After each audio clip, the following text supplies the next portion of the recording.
Welcome to Fullerton College Football on SportsNetUSA.net. That's right, this week, this game, we are video here on SportsNetUSA.net, and it's conference time right now. So Corey Neyland and I are getting ready for a little conference football as your Hornets are 3-2 taking on San Bernardino, the Wolverines. And it's all about, well, conference time is all about Brian Crook's defense stepping up, Corey Neyland. I think that's going to be the difference here, him stopping San Bernardino, because on the offensive side, I really don't know what to tell you.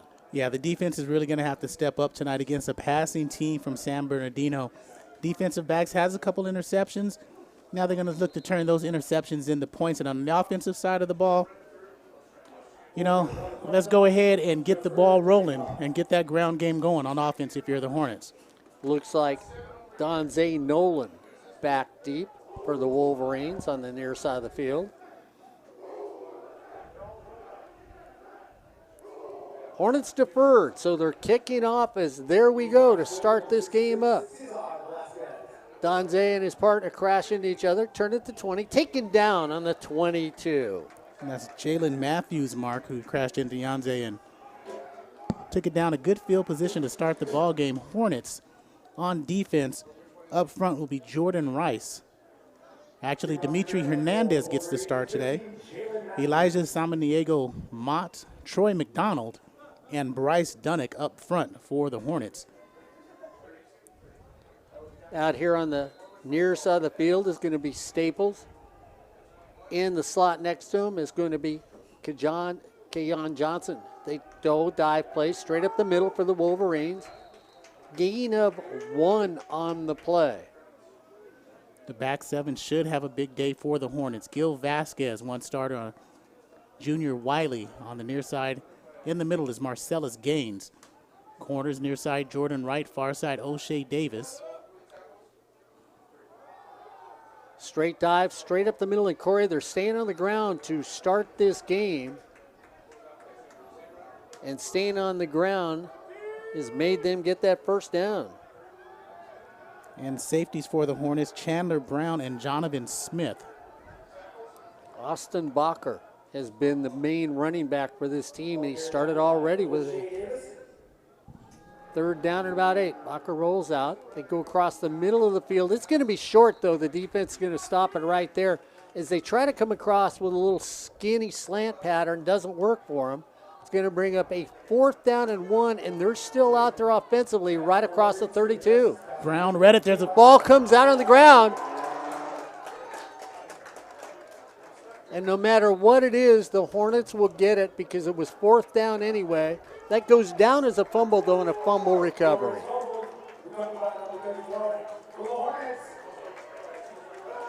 I was just about to ask Joe. First down and 10, right at the 30. And so Brandon Rankins comes out. Chandler Galban at quarterback. If everybody does what they want to do tonight, Brandon should have a huge running attack on this night. First down and 10, right at the 30 for your Hornets. Galban goes back, throws it out. Rankins gets it. Coming out of the backfield, so a little wheel route. They go to Brandon Rankins on that. They're going to give him a gain of 9 on the play. Wolverines bring out Micah Johnson, DeJuan Watkins, and Makai Lewis up front to go along with Zach Stauffer. 2nd down and 1. Galban drops the ball, hands it off to Rankins, cuts back in the middle. Fleet of foot and shifty, to say the least, gets a first down for the Hornets. Yeah, and Rankins is a product out of San Bernardino, so he gets away from the Wolverines. Good pickup for the Hornets as they move the chains. First down and 10, right outside the 10-yard line. We get timeout because the formation was not what Garrett Campbell wanted. And when it started, Gamble all of a sudden saw what was going on. Corey immediately calls a timeout. So with 13:01 to go here in the first quarter, San Bernardino stops immediately on the offensive side. The defense stands up big for the Hornets. And the Hornets now on an offensive move. Talking about offensive moves, well, maybe if you've got that car that is struggling right now, you need to make that offensive move. That's right. You need to get in your car, head down to Euclid and the 91 and see what sort of deals are going on at Miller Toyota of Anaheim. Miller Toyota of Anaheim is a proud sponsor of community college sports, but most of all, education. That's Miller Toyota of Anaheim. Braden Huffman goes out to the far side of the field. Brandon Rankins, the deep setback for the Hornets. Chandler Galban at quarterback. Hands it off to Rankins. Stays on his feet. Touchdown, Fullerton College. So Brandon Rankins, Corey probably could have taken that 90 yards. Didn't need to, and the Hornets are on the board. The burst through the hole was magnificent. The offensive line did what they're supposed to do, and Brandon Rankins, he's a touchdown machine. That's number 8 on the season. That's good enough right now for second in the state. Yeah, you look at him, he averages about 63 yards a game. We expect a lot more than that tonight in this game. Cesar Velasquez comes up for the point after. He's made 14 extra points. The ball is spotted. The kick is up, and the kick is good. So with 12:56 to go here in the first quarter, will the Hornets strike first? It's Fullerton 7, the Wolverines 0. Now they've got 6 on the board. I thought they said the kick was good. Now they got 13 on the board. So it's a math quiz here at Shapell Stadium right now. Now we're back to 7. 6 minus 13 is a negative 7, but that isn't what happened so far for the Hornets.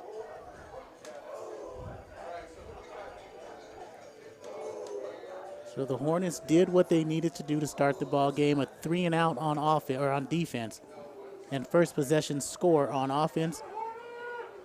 And let's see if they can keep it up. Week and a half ago in El Camino, they started off strong in that first half, Mark, with a 28-14 lead, but again got shut out in the second half for a 35-28 loss. Nolan and Matthews back deep for the Wolverines. Deep kick. Matthews takes it at the 5, at the 10. Cuts through the middle, gets to the 21, and that's where the Wolverines will start offensively. Brought down by Mike McCray.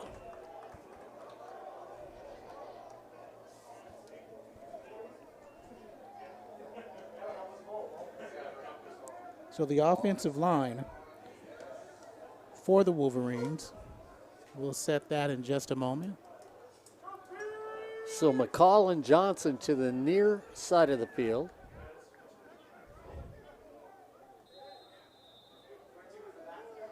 Cooper Justice at quarterback.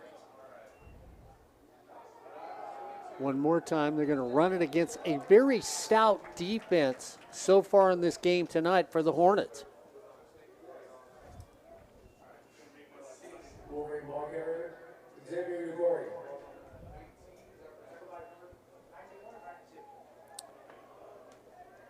So Ugorji in at running back.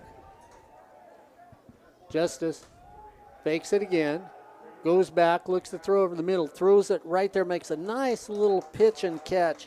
Taken by Calhoun.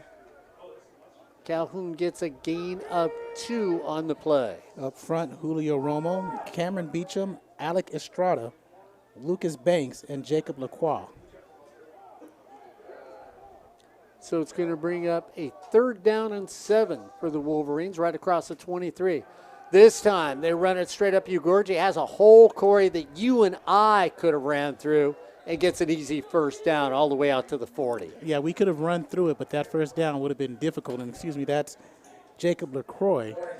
But again, first down for San Bernardino, caught Fullerton in a blitz and ran off that left tackle.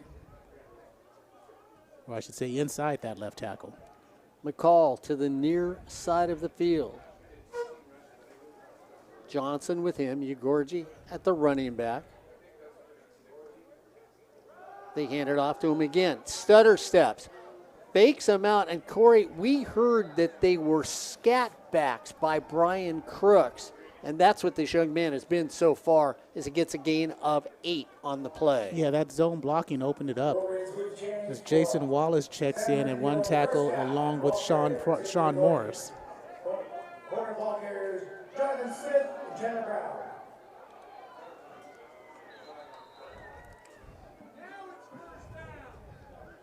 Thank you.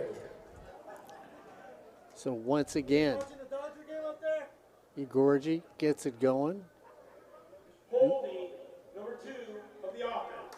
And Corey called that from up here as Kavan Johnson makes the grab. So we're going to move it back. Kirkpatrick, we might have a halftime interview for you, Mark. If you want one, we'll sanitize it.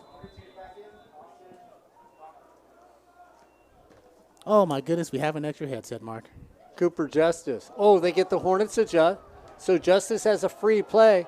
Flings it downfield. Almost drops it into the lap of Kavan Johnson. And so we'll get offsides against the Hornets.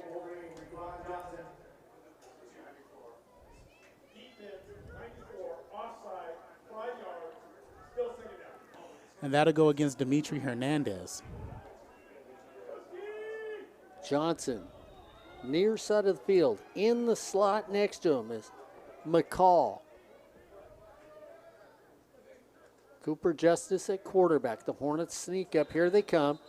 We're going to get a motion call against the Wolverines.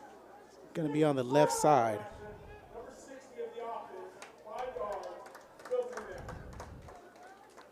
So we're going to move that back to the original line of scrimmage where it was just at.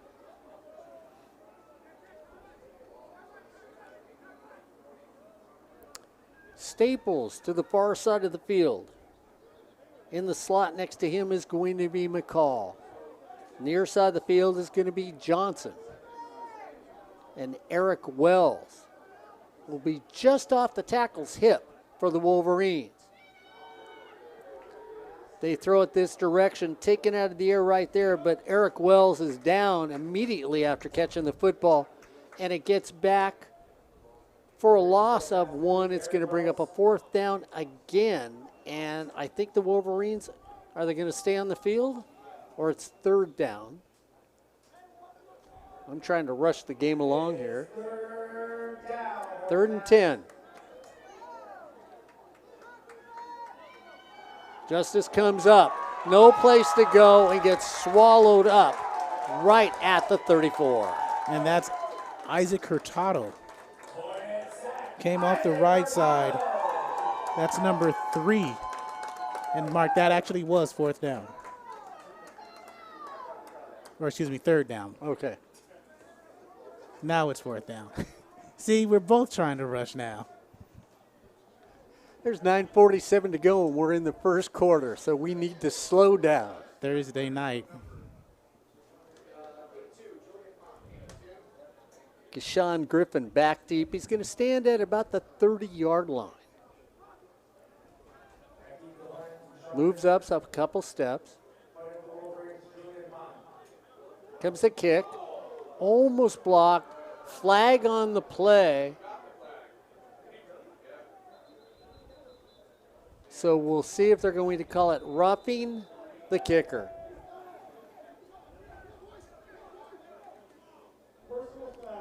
And it is, it's roughing the kicker. So Julian Pan gets the call. Julian Pan does all the kicking for San Bernardino.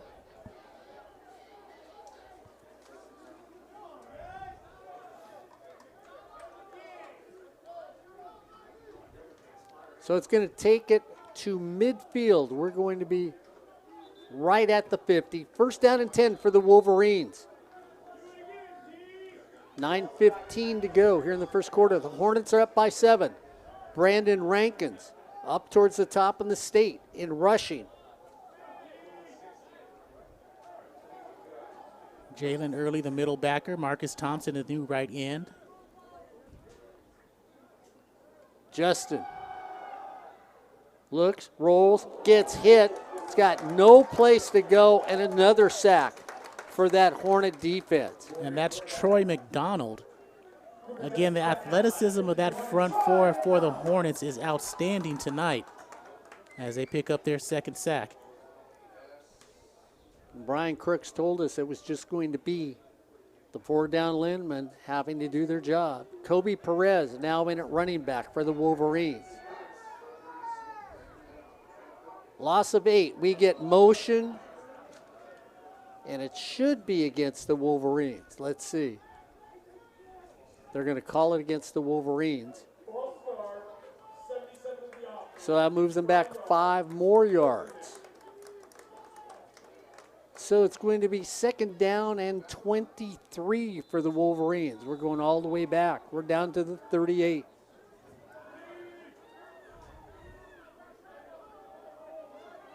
Staples to the near side of the field. Perez at running back. Justice at quarterback. Cooper Justice. Big left-handed. Goes back. Pump fakes. Pump fakes. Goes the middle of the field. It's a pushing match, and the ball is overthrown. That time, Cooper Justice had time to get rid of the football. Incomplete pass. It's going to bring up 3rd down. But outstanding coverage by the Hornets secondary. They didn't fall for the pump fake. As Jonovan Smith, who took the deep player, Wells, the tight end, as O'Shea Davis took the flat, and there was nowhere to go for the Wolverines. Johnson on the far side of the field with Calhoun. Near side of the field, it's going to be Staples. Perez still at running back. Cooper Justice looks over the defense for the Wolverines. Here comes the defense. Justice gets rid of it quickly. Throws it easily and caught, taken out of the air by Calhoun, who almost gets up to the sticks for a 1st down. So again, that time they pick up the blitz.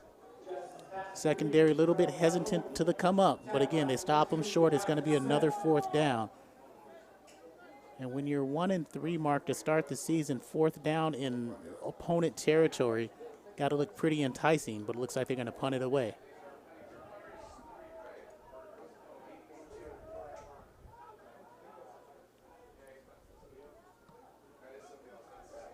So an end-over-end punt, and it's going to get stopped right at the 2-yard line. And the Hornets had nobody back there, Corey, because it wasn't Julian Pan that came in to kick the ball on that. It was McCall who came in to kick. Oh, you have it as, you thought it was Daniel Fortune? Yeah. Okay. I saw number 6 out there. Okay. Who'd you see? Personally, myself, I saw McCall, who's a different number than that. Oh, okay. But whoever kicked it, either one of them, they get the ball all the way down at the 2-yard line for the Hornets. 1st and 10. And it's straight up left side. Gain of 2.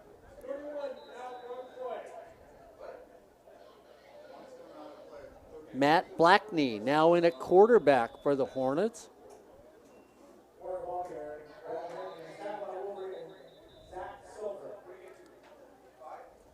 So Blackney at quarterback, one of the few quarterbacks for this team, and now Blackney goes out after 1 play. Chandler Galban back in the game. They hand it off to Brandon Rankins. Steps outside, gets tripped up, and Corey Neyland was going to say, Mr. Pavlovich, there's a 98-yard run that you're going to get right there. Not sure it would have been 98, but it's going at least 58 yards on that mark. He had a hole and just tripped up, couldn't quite catch the number. Actually, he was tripped up by Caleb Owens. Gain of 6 brings 3rd down and 4 at the 8. Galban looking things over, goes back, has protection, looks for the middle field, throws it into the flat, taken out of bounds at the 20 on the far side of the field, so we move the chains for the Hornets. It looks like that's Braden Huffman on the far side.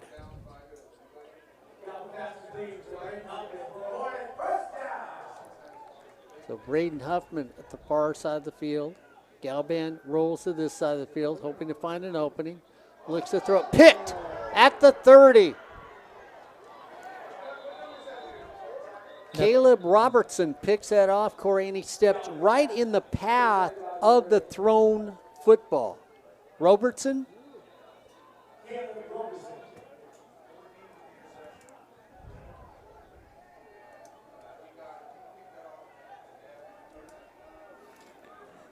So his receiver fell down, Mark, and he slipped, and that's why he thought he was there, so he threw it. But again, Robertson was standing right in the middle of the pass. So that's the third interception of the season for Mr. Galban. He's thrown 2 touchdowns, now 3 picks. And this is the type of play that San Bernardino needed to stay in the ballgame. I mean, it's only 7-0 first quarter. They got a chance to tie it up on this drive. Wells goes in motion from left to right. They run a counter play, come back to the opposite direction, get a gain of 2 on the play. So they start somebody in motion, and then they counter in the other direction and hand it off to Bacher, who gets a gain of 2. Austin Bacher now, the running back. Out of Marietta Valley High School. Staples to the near side of the field. Mark. Wells on the far side of the field. Bacher stays in at running back. Cooper Justice at quarterback. Straight dive play again. Right off the center's hip. Gets a gain of maybe 1. Gil Vasquez, freshman out of Hacienda Heights, Los Altos High School. New right tackle for the Wolverines, Rodrigo Davila.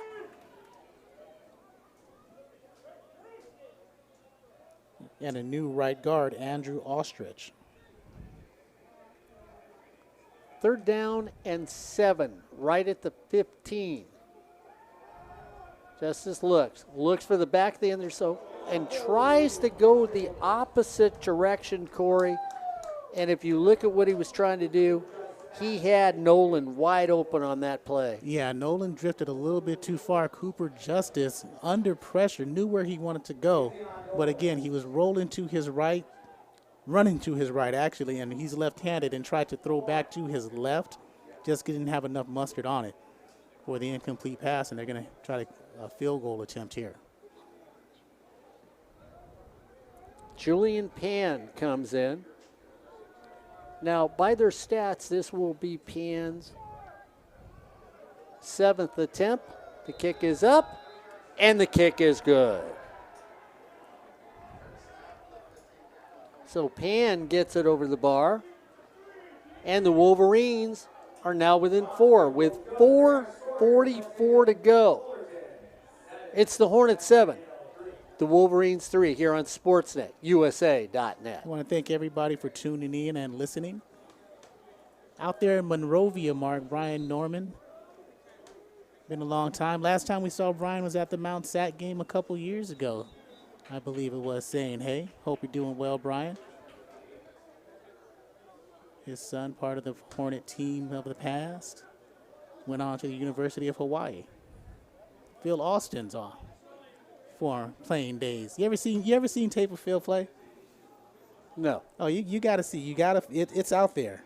Like Perry Webster. There's tape of Perry Webster playing. There's tape of Phil playing. A little bit bigger shoulder pads back in the 90s. But again, fierce hitter. Thomas and Griffin back deep for the Hornets.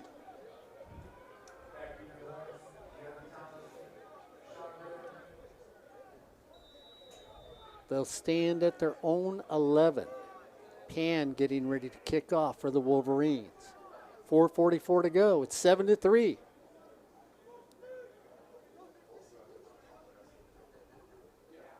Pan, deep kick. Kashan gets it at the 10. Looks for some help. Up the middle at the 30. Now a foot race. He needs to beat one. Gets away from one. Gets taken down from behind at the 40. A 50-yard return for Kashan Griffin. He had his longest of the season of 74 against El Camino. This one looked like 6. He's the record holder here at Fullerton College for kickoff returns in a season with 4. He was looking for number 5 in his career. One of the cameramen was already at the 30 when he got tackled at the 40. quickness, and watching what's going on.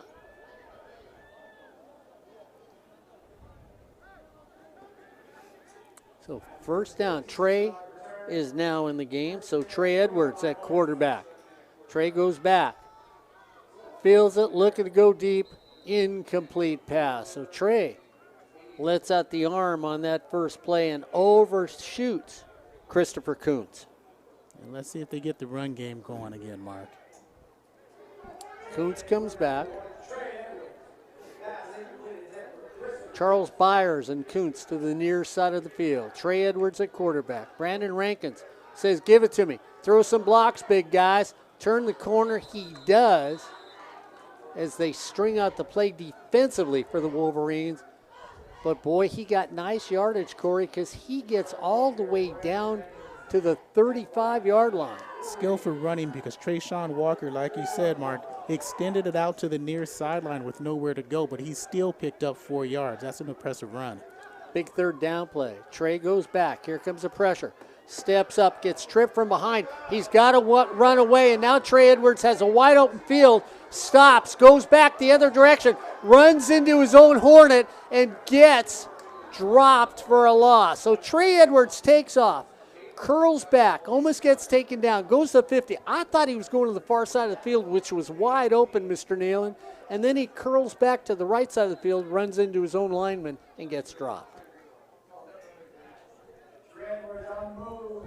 Loss of 4 on the play. Well, that was an excursion, to say the least, for Trey out there. 4th down and 9 for the Hornets. Trey goes back, has time again, jukes somebody out, is not going to make it, and gets a 35. And the defense for the Wolverines makes the big stop. So the offense, which we thought might be a little more prolific in this first quarter, are holding on to a 4-point lead. It's the Hornets 7, the Wolverines 3 here on Sportsnet USA.net. Corey, Joe, Mark, and Gabby bringing you the action here tonight on Sportsnet USA.net.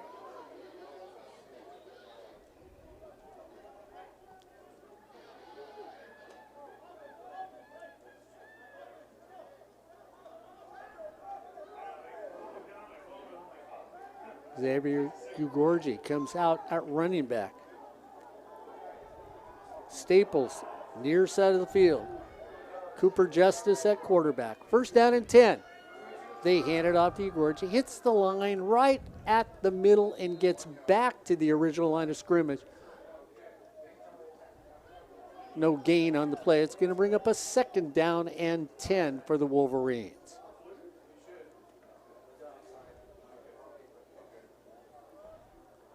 Johnson on the far side of the field. In the slot next to him is going to be Eric Wells. Staples stays to the near side of the field. Now you put the running back in the slot next to Staples. Justice goes back, throws the middle of field, and on a great crossing pattern, which we've seen in these last few weeks, a nice pass taken right there by McCall, who just sort of worked his way down the line and found an opening. Justice puts the ball right on the money. So again, they read the pressure, waited. 3rd down, straight dive play and not back, a loss. Ball comes out. They're going to call him down. Jason Wallace in on the play, coming up with the fumble, but no fumble as he was down by contact is Amari Williams. So it's a 4th down. The Wolverines are going for it right at the 43. See if they can get him to jump. 7 yards away from midfield. They look over the sidelines. Clock is ticking at 1:30 to go here in the first quarter.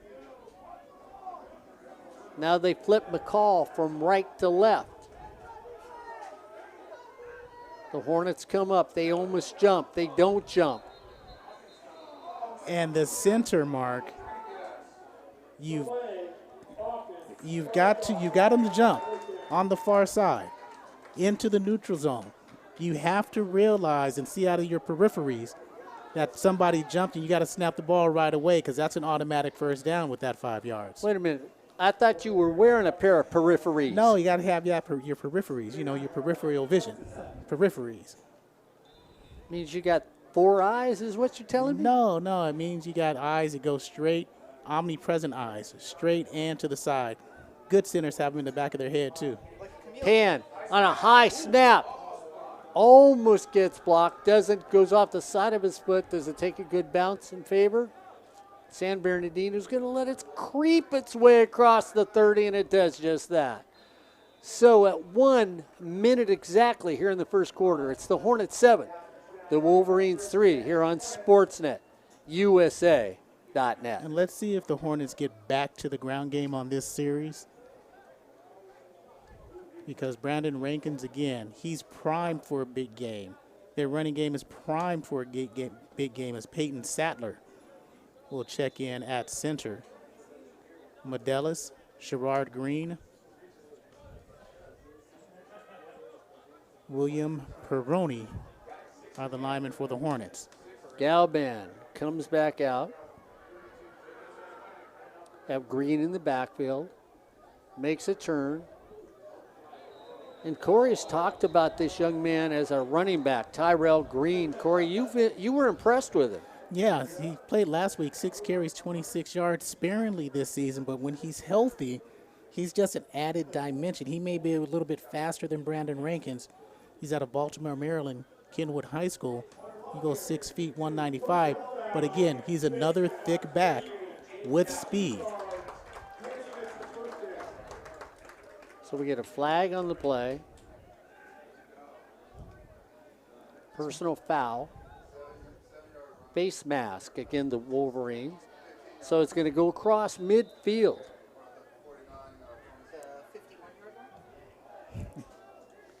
Jordan Smith, near side of the field. Galban hands it off to Green again. Turns the corner, stays on his feet, gets across the 40, down to the 38. Another first down for the Hornets. Again, Mark, the offensive line, we've heard it for the last 3 weeks. We're primed. We're ready to show our stuff. And here tonight, in the first quarter at least, they're doing well. Dylan Nichols is your new right tackle, big number 7'8" in gray. Byers up close and personal to the near side of the field. If it's working, why change it? Well, they do. Trey Edwards comes in there, fakes it in the middle, and then Corey,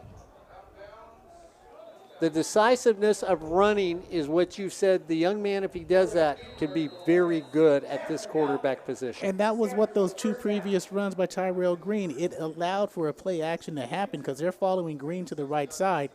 Galban, who's very good with the ball, puts it in his belly and takes it out and shows speed to the left side. So the Hornets get ready for a start here in the second quarter. It's Fullerton 7, San Bernardino 3 here on Sportsnet, USA.net. Remember all the time when you're looking at that car out in your driveway and you're going, oh, I just need a new car. Where should I go? I have no idea. Well, go to Euclid and the 91. Walk in there, see the general manager, and say, hey, Mark from SportsNetUSA.net, the guys that do Fullerton College football, send me over here. I hear you have great deals. You can offer great deals on your new and used cars. I'd like to take a little stroll around the parking lot and see what you've got. They'll be more than happy to let you see what they've got there. And if you're looking for that new car, that used car, you'll find it. Best deals in Orange County, best deals in Southern California, Miller Toyota of Anaheim. Miller Toyota of Anaheim, a proud sponsor of community college sports, but most of all, education.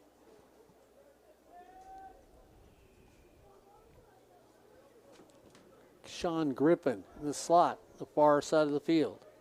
Charles Byers to the near side of the field. In the slot next to him is going to be Christopher Kuntz.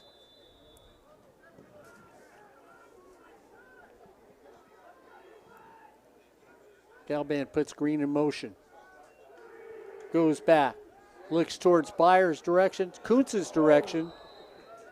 Runs out of real estate on that incomplete pass. So it's going to bring up a 2nd down and 10, just starting the second quarter.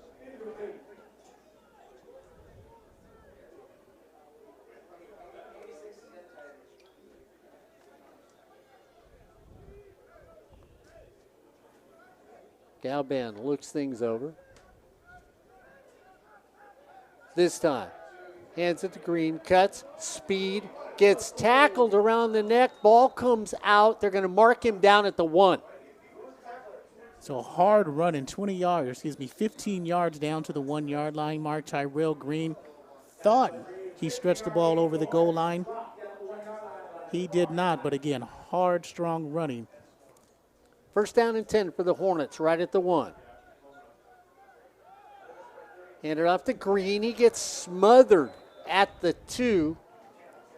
He gets smothered because there was a little hiccup with the handoff. Galban wanted to keep it. Green said, I don't play much. Give me the ball. And it slowed him down just a little bit to cross the goal line. Jordan Smith, far side of the field. Mike McCray in next to him on the near side of the field.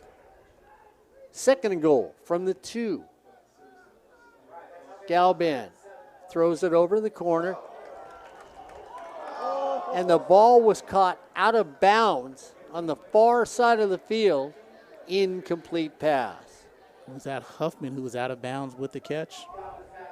And again, Mark, it's 3rd down and 1.5. Run the ball.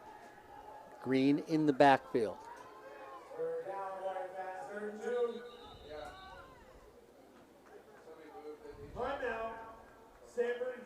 So we're going to get timeout on the field with 13:57 to go. It's the Hornets 7, the Wolverines 3 here on Sportsnet, USA.net. Okay, before you finish, your thought. Do you run it back to back? Do you go for the touchdown here? You don't make it the first time, you run it again? Oh, yeah. I mean, you run it here. If you don't make it here, you fake the run. You have Galban who had a pretty bootleg earlier in the drive. If you don't get it here, you fake it again to one side, and then you run Galban to the other side with a receiver in the end zone just in case the Wolverines read it correctly. But again, it's 4 downs. You go here, you got 2 downs to make 6 points.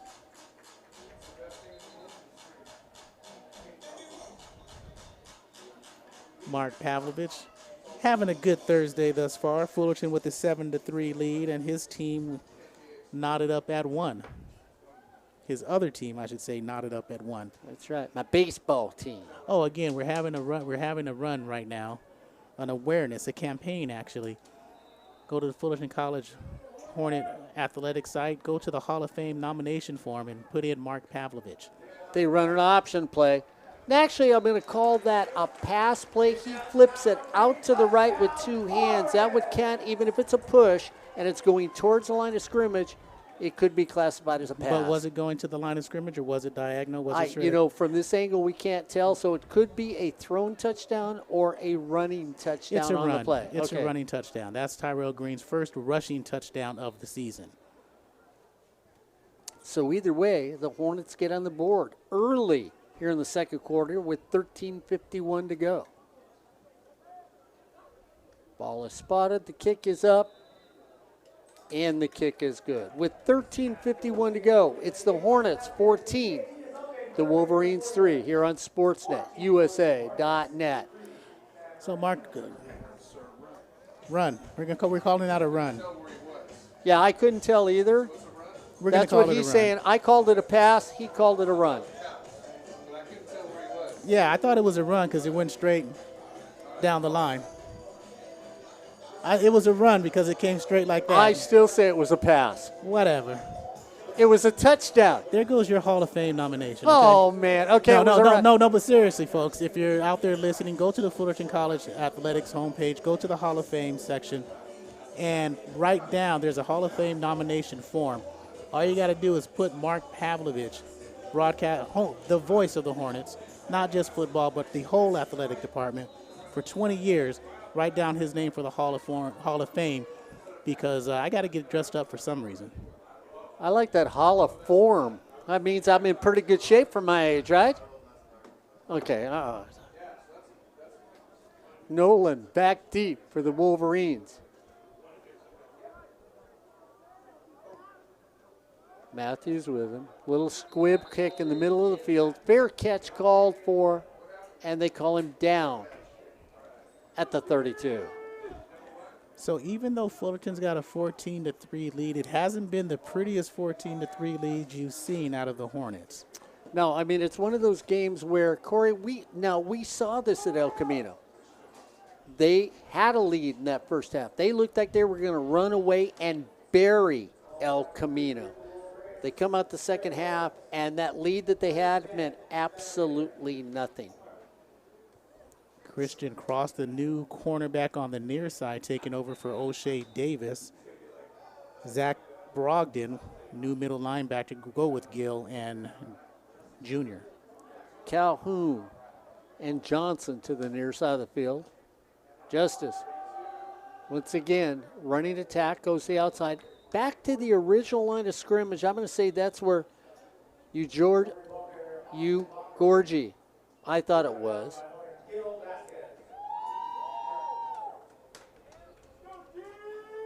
Again, Gil Vasquez makes the stop, and the linebacker committed. He was aggressive. That's why it was a no gain. Troy McDonald came down and crashed down on the inside. That's why he got out to the outside. 2nd and 10. Run it up the middle. This time it's Austin Bacher that gets the ball. No gain for him. And this time Troy McDonald disrupts the play. Jordan Rice finishes it up. And for Jordan, that's another tackle for loss. That makes 2 on the season. So they spot it back 3 yards behind the line of scrimmage. It's going to bring up a 3rd down and 13 for the Wolverines early here in the second quarter. Cooper Justice looks things over. Here comes the Hornets with an all-out blitz. Looks for the middle of the field. Almost gets jumped, Corey. I thought for a second that was going to be a pick going the other direction. It looked like Chandler Brown was right there for the pick, but Wells makes the catch. And Brown was there. I still don't know how that was a reception. But it's not enough for a first down. Short of the 40. It's going to bring up a 4th down and 6. And Kashawn Griffin back, waiting to see if he can break one loose. Ball high. Little shot. Kashawn says, watch where it's going. Now it's going to roll in favor of San Bernardino. It does. Just again, across the 30, and that's where it'll be down. With 11:53 to go. Here in the second quarter, it's the Hornets 14. The Wolverines 3 on Sportsnet, USA.net. Joe, I'm Yanan, Pavlenko, Corey, I'm checking on Gabby Neyland.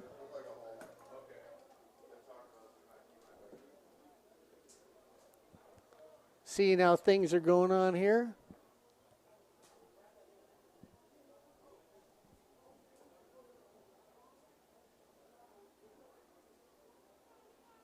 Gabby having a little technical problem, so she looked for a little technical expert.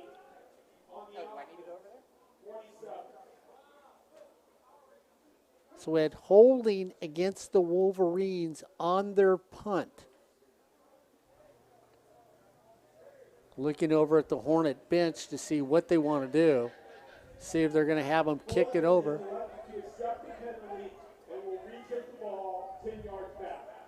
So Garrett decided we'll take the penalty, have it re-kicked, and see if we can get better field position with 11:53 to go here in the second quarter. At a beautiful night at Shapell Stadium, a Thursday, a little different from us. So we'll be quiet this weekend. A little. We'll be quiet this weekend, but sportsnetUSA.net won't be quiet. Why, Mark? Because it looks like Golden West College is going to be heading south. I mean, south. They're going down to Southwestern this coming weekend. That game will be video on sportsnetusa.net. Over the head of the kicker, and all he can do is hope he can pick it up. Ball gets kicked. It's still alive. Scrum at the 1, And so the re-kick will give the Hornets the ball right at the 2-yard line. And I was going to say, I think Phil Austin, the special teams coach, and Garrett saw something of Kashan that he would be able to break one of these punt returns or kickoff returns. Again, there have been bad snaps early in this ball game for the Wolverines, and they played it perfectly because there was one there. But a nice job by the punter of kicking the ball out of the end zone to save a safety or a touchdown, at least for now. Yeah, they're going to make them score. Galban comes back out of quarterback. Brandon Rankins right behind him.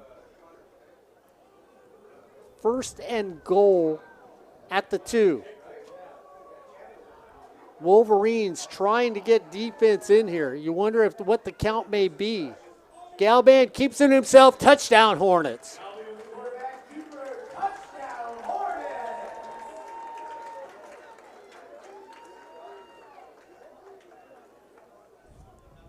So the turnover ends up being points as they fake it to Brandon Rankins, and Galban waits for the offensive line to open up a hole and gets in there for the score.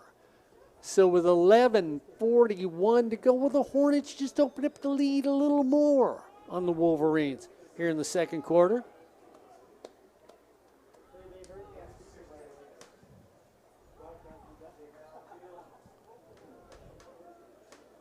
As the Hornets trying to get everybody on the field for the point after. Ball will be spotted at the 10. You add 10.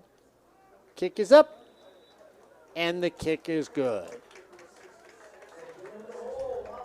So the Hornets get that 21st point on the board. And a big turnover, and they take advantage of it with 11:41 to go here in the first half. It's the Hornets 21, the Wolverines 3 on sportsnetusa.net. This is conference time.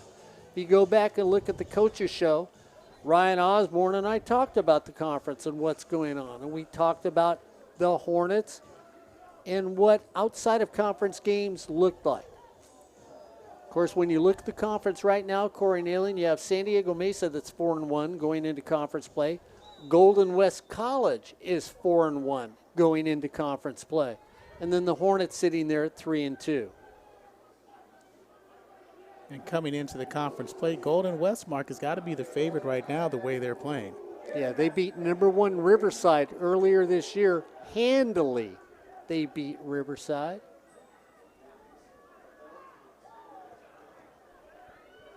Taking it to 2, stays on your feet. Finally,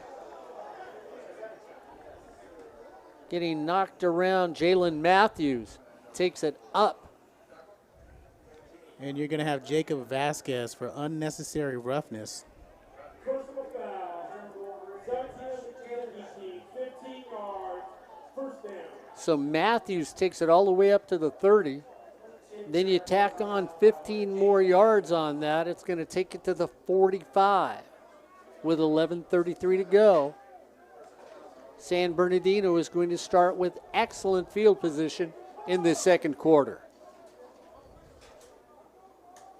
San Bernardino averages 354 yards a game, 132 on the ground, 222 in the air. We'll see where they go.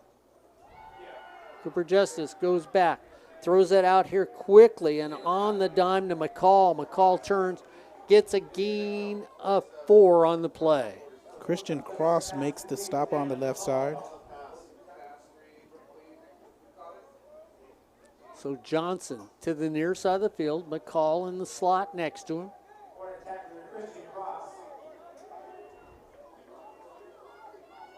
They drop Eric Wells on the near side of the field also.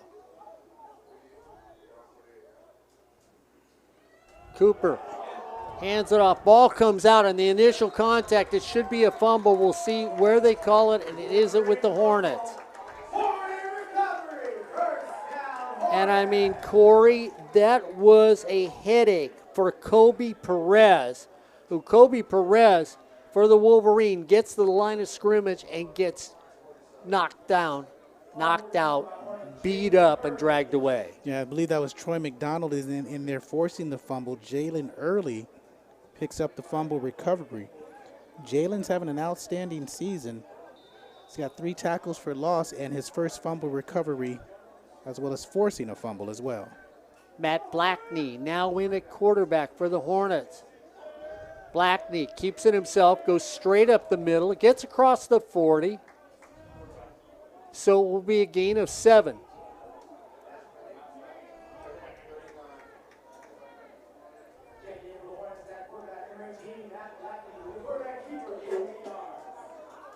So a gain of 8, 2nd down and 2.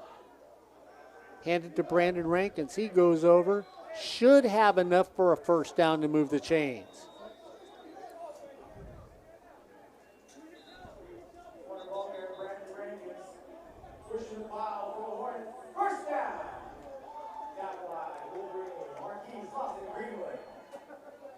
So Blackney looks over the defense. Sean Griffin goes in motion for left to right. Blackney goes out, going deep on the far side of the field. Flag on the play, as it was just a mugging by the defender against the Hornets. Pass interference against the Wolverines.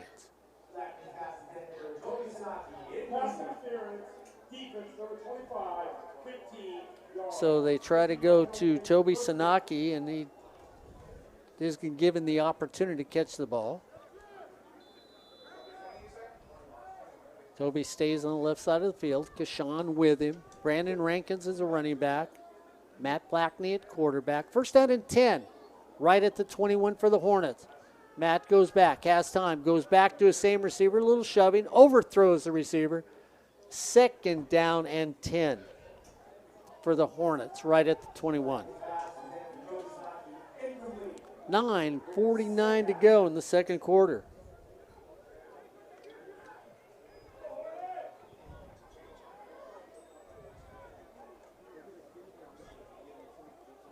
Blackney looks things over. Big 2nd down and 10. Blackney keeps him himself, fakes to Brandon Rankins, gets a gain of 2 in the play. It's going to bring up a very long 3rd down play from the 20 for Fullerton College. 9:36 to go. Brandon Rankins comes out of the game.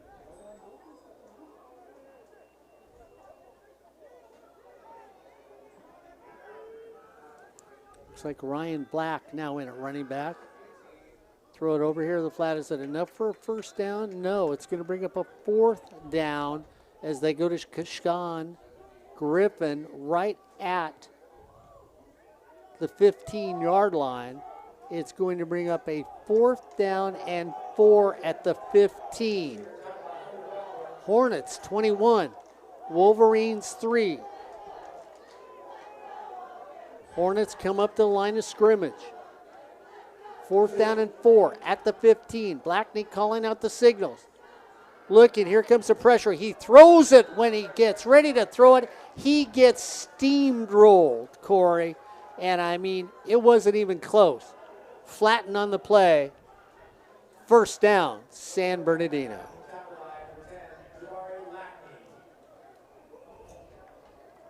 And I mean, there was no doubt in the mind. Caleb Owens, who came flying through there and said, "Hello, Matt, how are you? It's nice to meet you. I heard a lot of good things about you. I'm going to leave right about now after we get the ball." 1st down and 10. Justice hands it straight up the middle. Austin Bacher goes there. Gets shoved backwards after the play. They're going to give him initially a half a yard as he moves up the field. It's going to be 2nd down and 9 for the Wolverines. 8 minutes to go here in the 1st half. Hornets 23, Wolverines 3. Ball goes on the ground. And Justice Cooper says, I might as well follow it because I'm going to get swallowed anyway. Cooper Justice. And he does. And Amari Williams chased him down. So Cooper Justice trying to find some rhythm.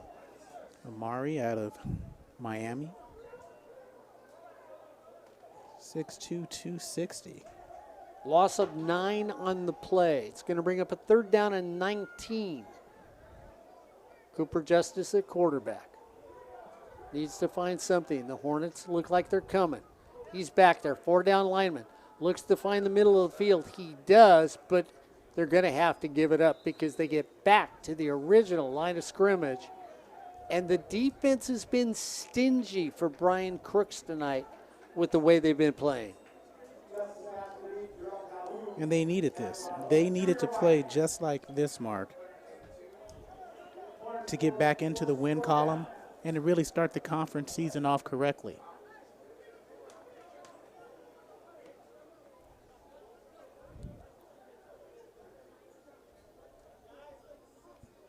High. Ball gets hit at the 50. Sidestep there. Ball comes out, but down on the play.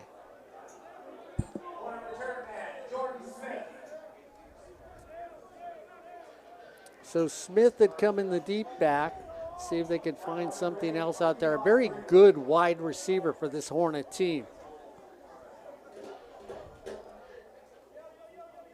He'll stay on the offensive side too. Galban comes back at quarterback. Green is in. And next to him is Brandon Rankin. So Green and Rankin in at running backs. 1st down and 10. They hand it off to Brandon Rankin. Dances a little and gets up to the 40. Does a little cha-cha step getting up there. Kicks out to his right. Gain of 2 on the play. Jameer Downing with the stop, coming up from his linebacker position. And you know what? You don't mind that play. You don't mind handing the ball off to Rankins, Green, and Black this whole drive. So Green and Black come out of the game. Brandon Rankin stays in there. Galban, 2nd down and 8, right at the 40-yard line. Brandon Rankins is running back. See if they go back to running. Rankins picks up a blitz. Galban zings it across. Picked off again across the middle of the field. And that's Jaden Doherty, Mark. And finally gets knocked down at the 45 as Galban once again gets picked off in the game.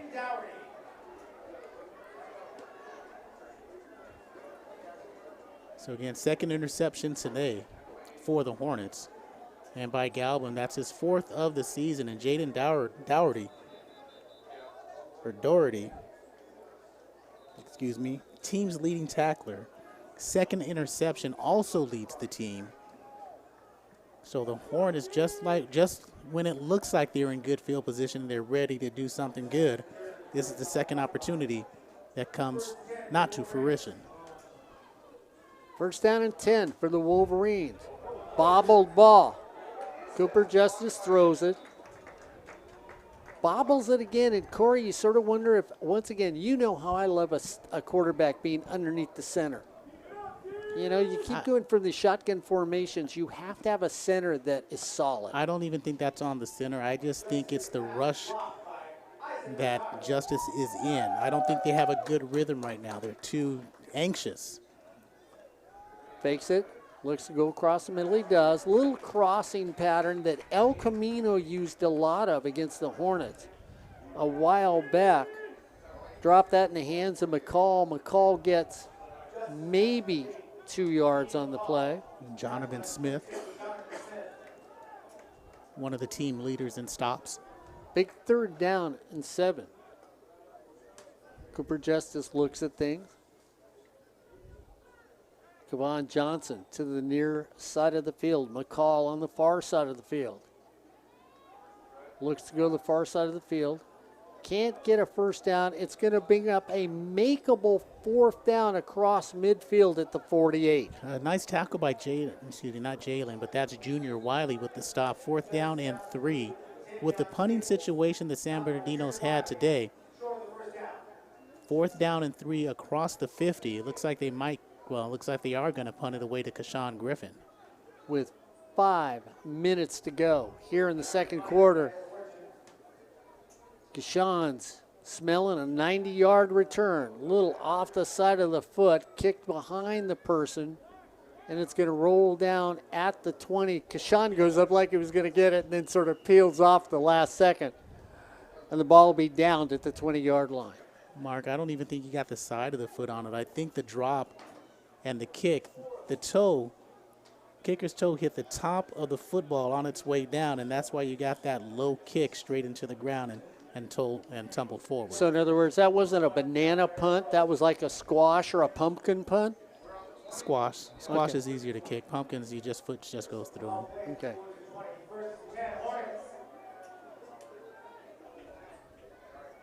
So the Hornets, once again. So you try to make a fake on the play, and the defense for the Wolverine has all of a sudden started sparking up out of nowhere here on this October night. Kai Lewis's first sack of the season. That might be his easiest sack that he'll get this year. Roll right into it if you're the quarterback. I'm going to call that a Strahan sack on Favre. Oh, you mean just falling down? Don't hit me. I'll just hit the ground. Put you in the record books. Loss of 7.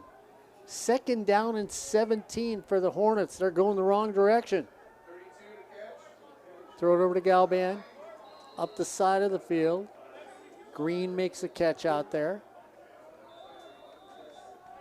They're going to mark him out at about the 21 is where they've got it. It's going to bring up a 3rd down and 9 for the Hornets.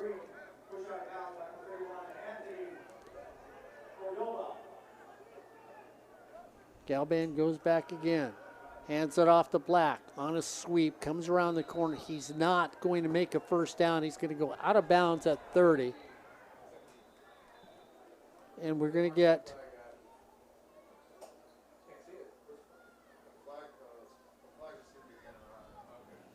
see where they mark him out at, because the officials are talking to each other over there. So there might have been a flag on the far side of the field.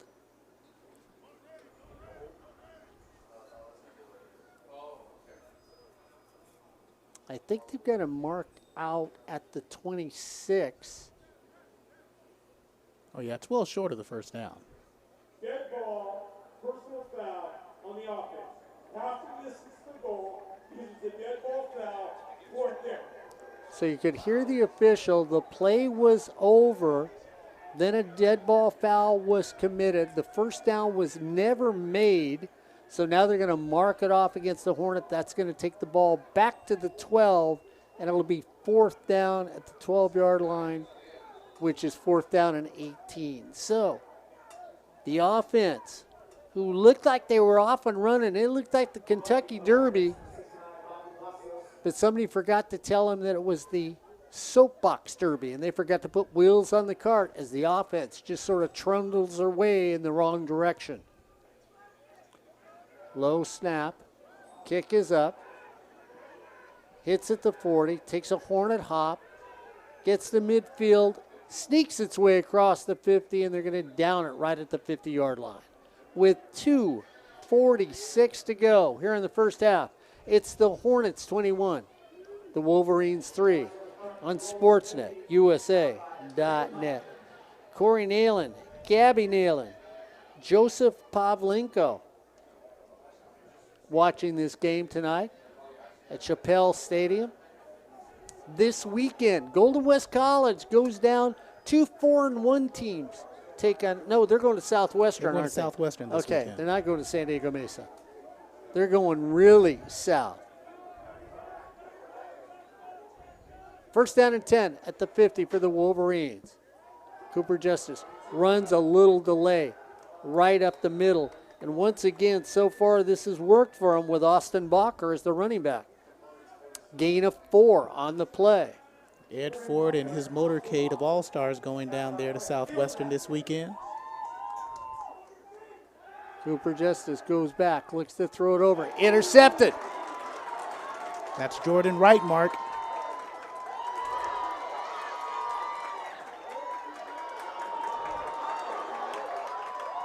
And Mark, he's feeling the end zone, and you know he wanted it. He was trying his hardest for his second interception of the season, and Jordan Wright gives Fullerton a big burst of momentum. Corey Neyland, didn't Brian Crook say that the DBs were going to get 1 or 2 interceptions tonight? Yeah. When we were down in the field? I think so. He said, no, actually, he said they should get 1 or 2 interceptions tonight. Should be means ought to be, but not necessarily will be. Unless you're a defensive back for the Hornets. So sideline warning to the Hornets. What's new? At least there wasn't sideline scolding to the Hornets.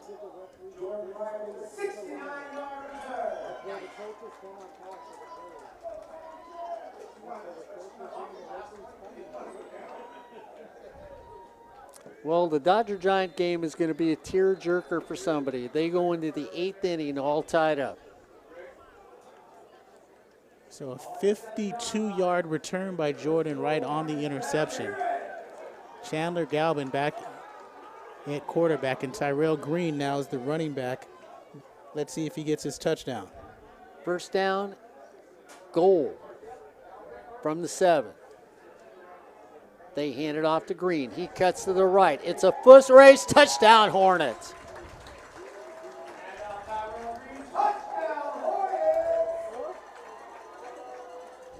So it was an easy touchdown off tackle, and Corey, that hole was large enough for you, I, and Joe to run through it. I'm not sure who's the quickest up here. And but again, we can run through it. The problem is going that 5 yards. That's the problem. Well, you got your inhaler, so at least you'd be breathing. Actually, we could have made it because Joe would have gone the first 5. I would have gone the next 3. You would have gone the last 2. I'd have been standing in the end zone dancing already. So the Hornets with 2:02 to go here in the first half get on the board again. Ball is spotted. Kick is up, and the kick is good. With 2:02 to go, it's now the Hornets 28.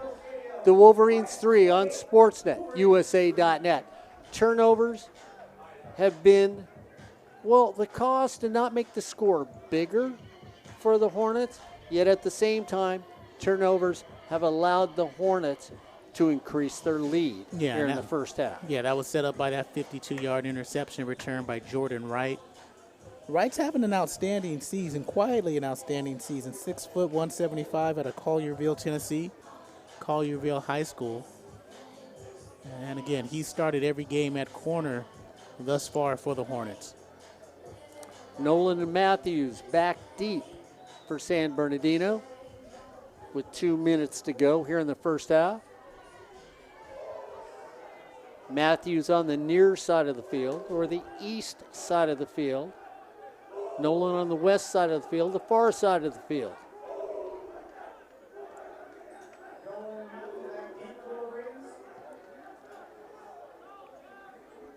Matthews takes it at the 10.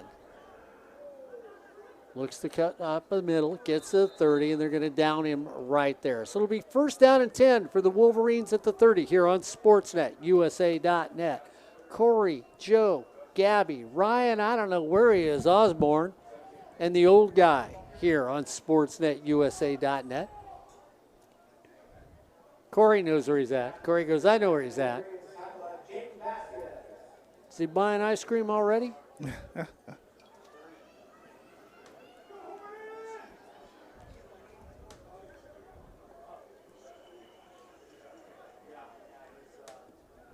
So Cooper Justice comes back out. Austin Bacher, the running back.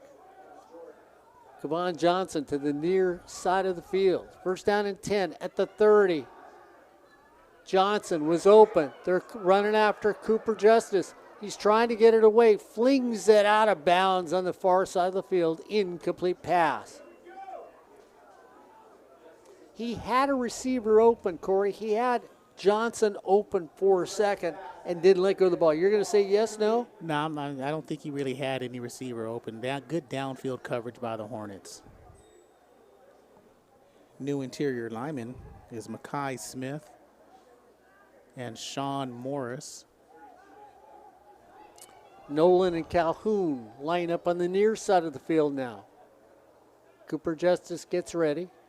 2nd down and 10, goes back, stands, plants his feet, goes to throw it, overshoots Neyland, who was wide open at the 40. And, Mark, you can see the anxiousness that he does have. The rush is putting pressure on him, and the snaps and taking the eyes off the ball with those snaps led to a couple drops. And now they just can't get on rhythm with his receivers. As Pavel Sloboda, he comes in and puts the pressure on him. So the near side of the field is going to be Neyland. In the slot next to him is Calhoun. And then you add McCall. Big 3rd down and 10. Here come the Hornets after Cooper Justice. Looks, throws in the fan. Fingertip catch right there. And Corey, if it wasn't for those long little fingers, McCall never would have pulled that out of the air for a 1st down. Yeah, and a nice job by Justice staying in and staying composed and delivering the ball. McCall, like you said, a fingertip catch, but more importantly, it keeps the offense on the field, keeps the defense off of the field, and let's see if they can get some momentum before they go into half. 1st down and 10. We have a little delay because the defender coming off the field slowly. Right across the 40 at the 42 with 1:36 to go here in the 1st half.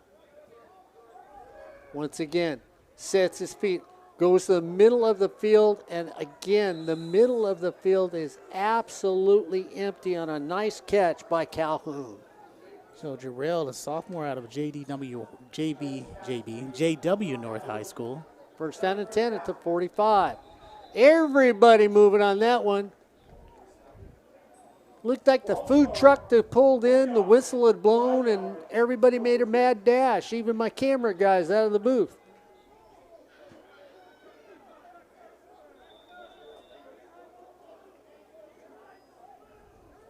Move the Wolverines 5 yards back. 1st down and 15 at the 50. Cooper Justice goes back, getting the flag there. And again, 5 yards, still 1st down. and what we just talked about the rhythm of the quarterback, the offensive line gets out of rhythm as well because of the constant pressure Coach Crooks is putting on the offense. Now it's going to be 1st down and 20, right at the 45. 1:07 to go here in the 1st half. 45, Cooper Justice goes back. He feels the pressure. Corey, does he feel the pressure? There's nothing but gray around that young man. And ball comes out. Let's see who's walking away with it. Oh, they're going to call Hornets get the ball. They called it a turnover. Yeah, I thought he was down. It looked like he was down, but I couldn't tell if the ball came out before he came down anyway. But the officials have better eyes and better views than we do. So another turnover caused by the Hornets.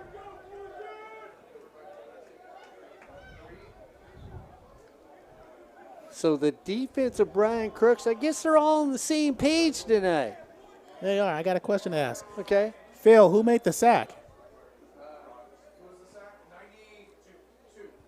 Pavel Sloboda makes the sack. Chandler Galban back in the game. Brandon Rankins right next to him. At the 32, Galban goes back, has time to throw, flips it out to Brandon Rankins. He shreds one tackle, stays on his feet, gets down to the 25. With 31 seconds to go, we get timeout on the field.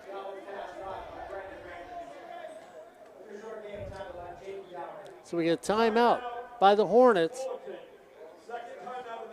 with 31 seconds to go. You still got an opportunity to run a delayed draw up the middle to pick up some yardage. And if you need to call the timeout, you can call that timeout. Or you get Chandler Galvin and say, hey, you got 31 seconds. Let's get you some rhythm after these 2 first half interceptions and get you in the end zone one more time. So in the second half, it'll be crisp and clean. So it's 2nd down and 4 at the 25. The defense has really almost shut the door on the Wolverines, and they've come up with big takeaways. If it was Halloween night, you'd say they were trick-or-treating with all the gifts they're getting from the neighbors. Galban looks over to the sidelines. Second down and 4 for the Hornets. Goes back, flips over, caught, in, turn, and they call him out of bounds. If they do, the clock will stop at the 14. So 24 seconds to go. And the Hornets still have one timeout. And it's a nice rhythm pass to Huffman on the outside. First down and 10 for the Hornets, right at the 15-yard line.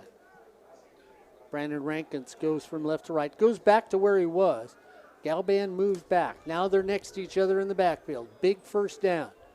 Galban goes back. Here comes the pressure. Looks the middle field. Touchdown, Hornets. And there's Braden Huffman again, Mark. He got that rhythm. First pass to the outside, and they did that move we were talking about earlier. Jab step to the outside, sharp cut to the post. Huffman, his second touchdown reception. So 34-3 with 19 seconds to go, and another turnover gets cashed in for the Hornets. 3 turnovers. Points off of all 3. Ball is spotted, kick is up, and the kick is good with 19 seconds to go. It's the Hornets 35, the Wolverines 3 here on Sportsnet, USA.net. Joe, Corey, Ryan someplace, and Gabby down at the other end of the building. Don't forget Ed Ford, Mark. Well, Ed's here? Oh, no. In spirit. Ed back in the high desert.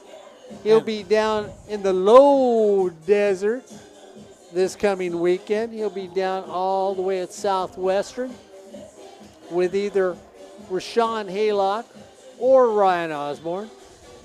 We'll see which one.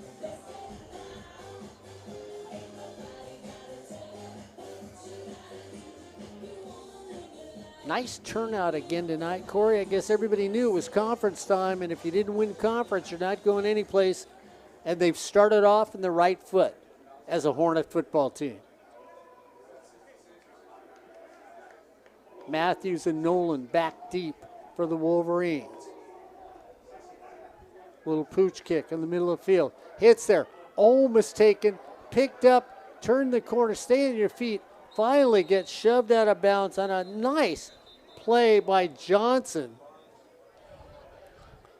Kevon Johnson lets the ball hit, picks it up, keeps on running, and had an opportunity to get in. Oh, it was Nolan that did it. My mistake. So Nolan picks it up, and Nolan gets all the way down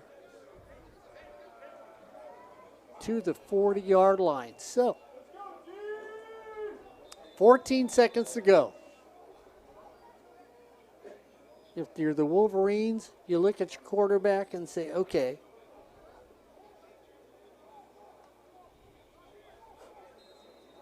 got an opportunity.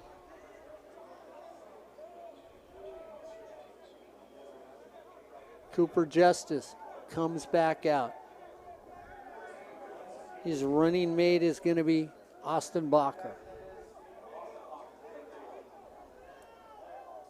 Far side of the field is going to be Calhoun and McCall. They roll their direction. Got a chance to throw it back across field. All by himself is Nolan. Nolan gets it, turns upfield, gets down to the 15. On taking a lefty, you roll him to the left and throw all the way back to the right with 3 seconds left. And Mark, I want to apologize to you because that's DeAnze Nolan. The one on the return was actually Trey Williams. Both wears number 1, one for offense, one for defense. Can't stand that. Sorry. Can't stand that.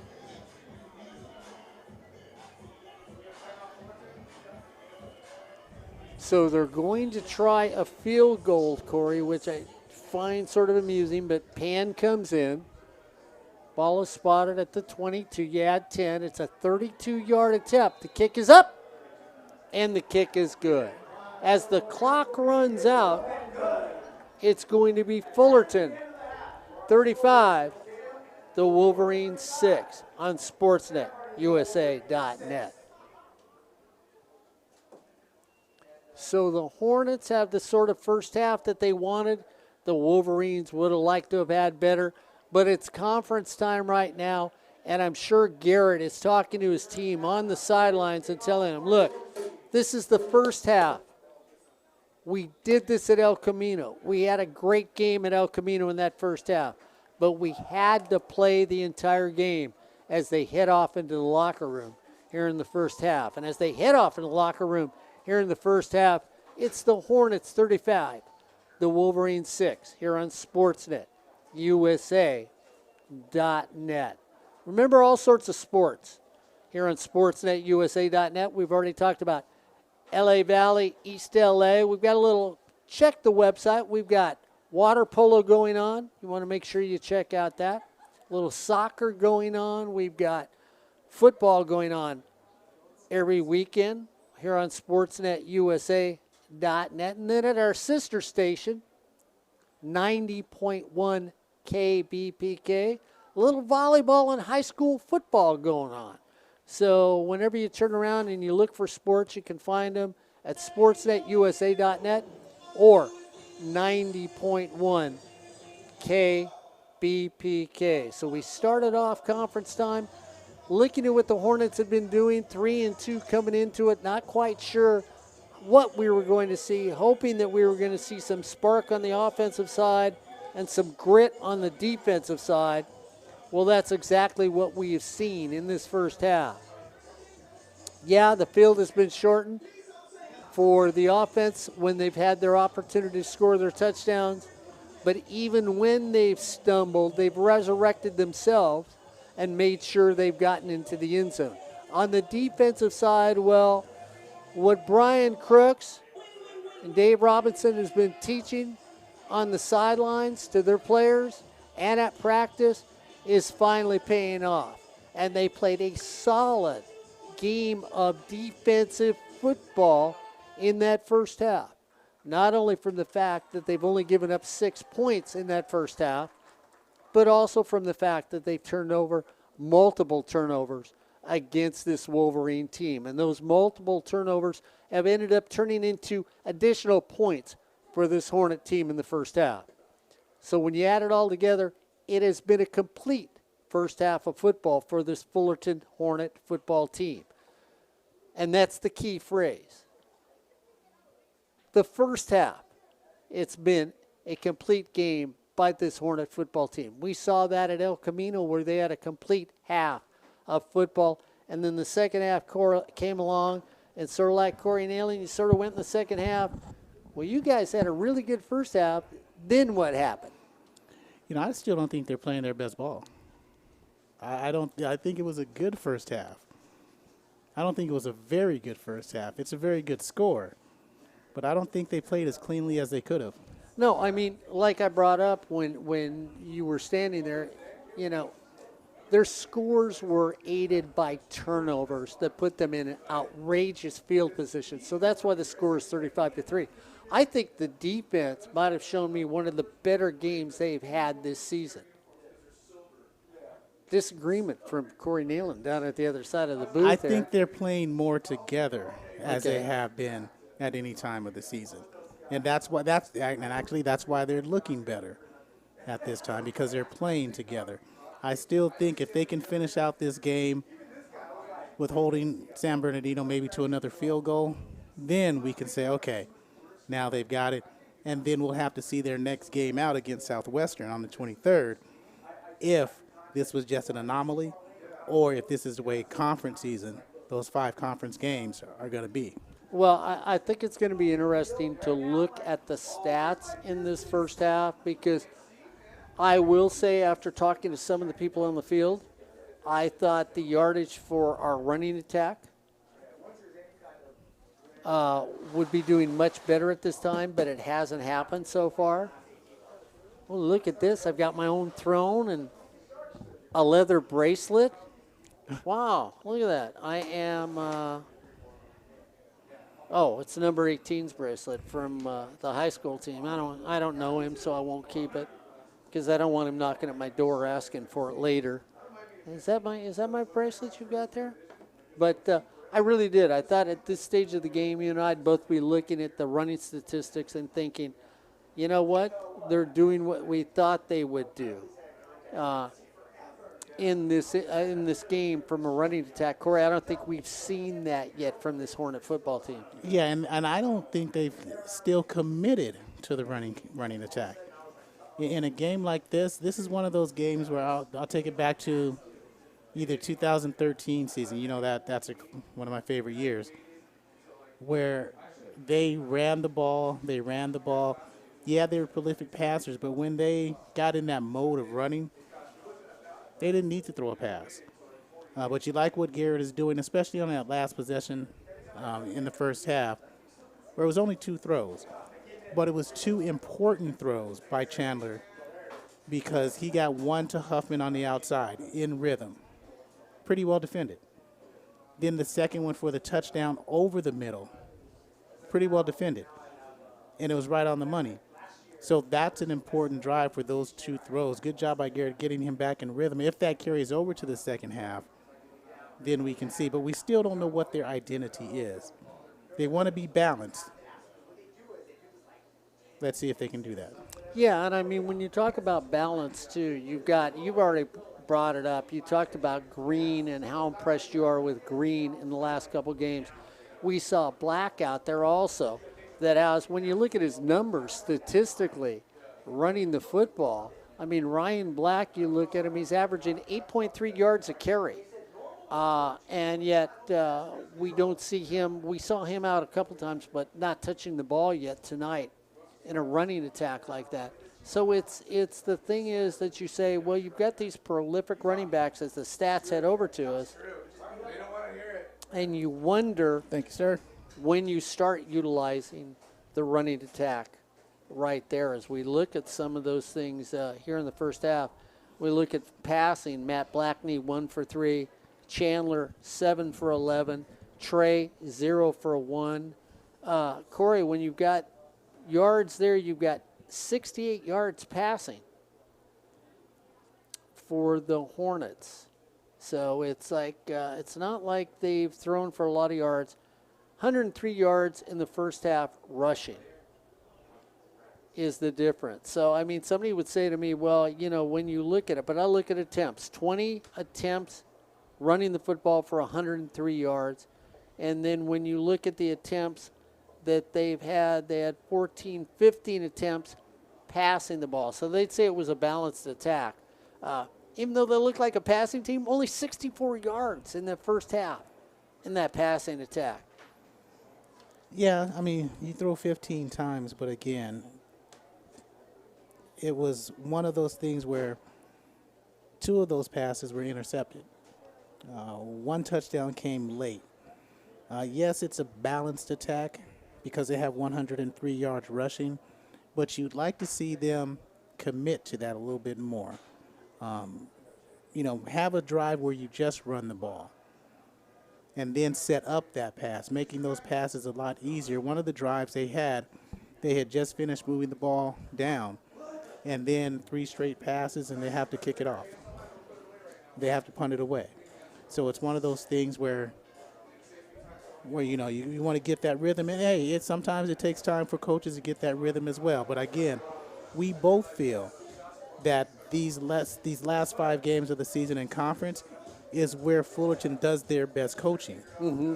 And so that's one of the things you really don't have to worry about too much from experience being around the Hornets is, yeah, it may seem like it's criticism. It may seem like something like that, but it's not, because we know that when the time comes, and this is the time, that the coaching staff steps up and the players will step up along with them. Yeah, but it's really interesting when you look at conference this year. We saw Golden West College play. We know how good Nick Mitchell's team looked while we were there against Long Beach City College. I just really feel in my bones that who's ever going to win this conference, the southern section of it, you're going to have to go 5-0. I don't see a team being 4-1 and winning this conference. I don't think you can afford to lose a game to anybody. Now, yeah, Golden West and right now it's San Diego Mesa, both 4-1. Those would be the co-favorites with the Hornets. They're going to play each other. So one of those two teams is going to lose at least one game.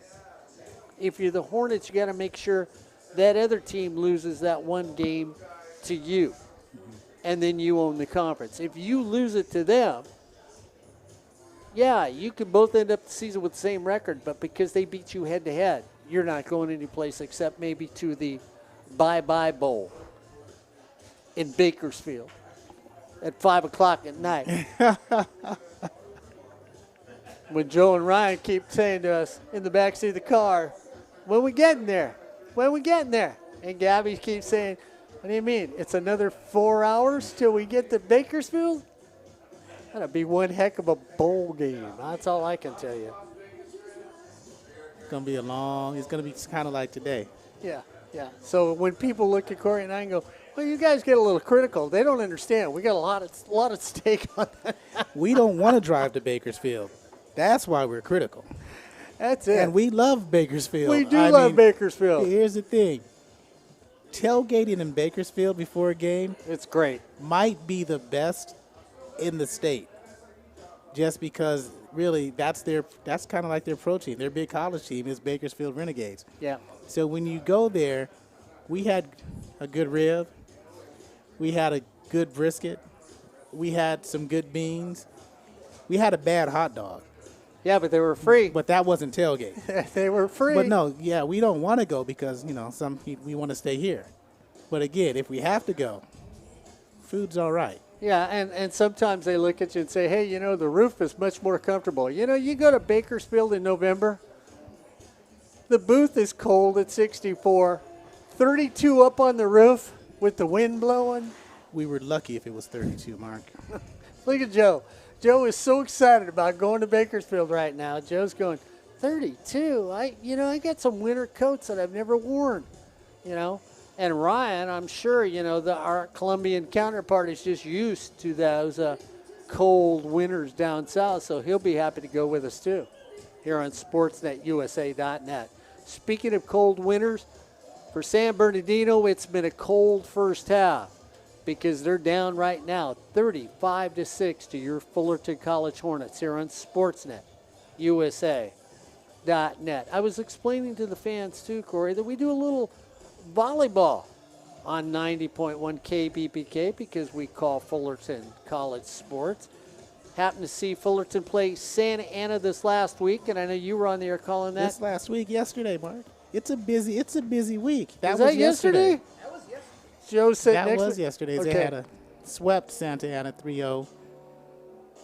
I think it was 25-12, 25-14, and 25-11 yesterday as they improved to 10-8 on the season. And that put them conference-wise tied with Golden West College in the 4th spot right now? Right, and that was a big win last Wednesday. We weren't there for that one, but a 5-setter. The third set was really the turning point when they went 32-30 against Golden West, who's also ranked in the top 20 ahead of them, or top 25 ahead of them in the state rankings. But they've got a chance. They got 2 victories in a row because it was win, lose, win, lose, win, lose, win, lose, win, lose. Now they've got win, win.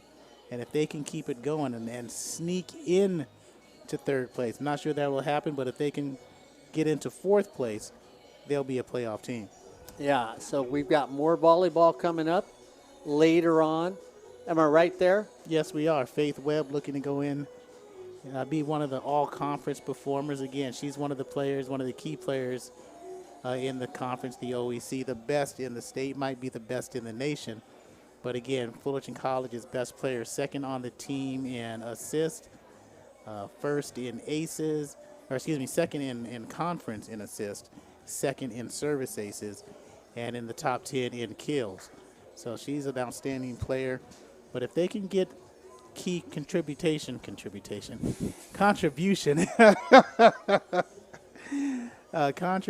up front at the net, the sky's the limit for Megan Tomachich. So does that contribution or anything? You can't even say it. I can't even say it. It's so complicated. Is it? I thought maybe it was an eye condition that you had like earlier.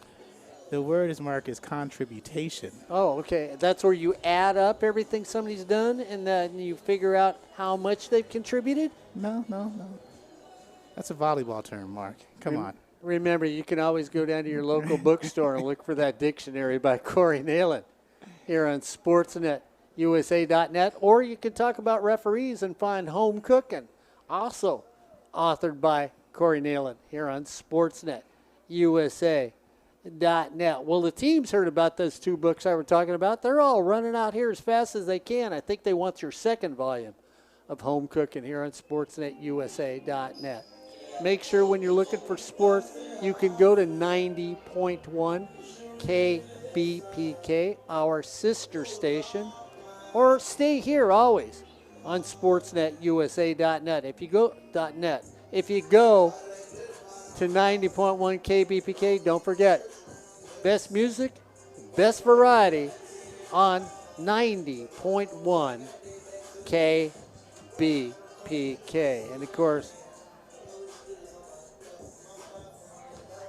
I've got one of the voices at KBPK.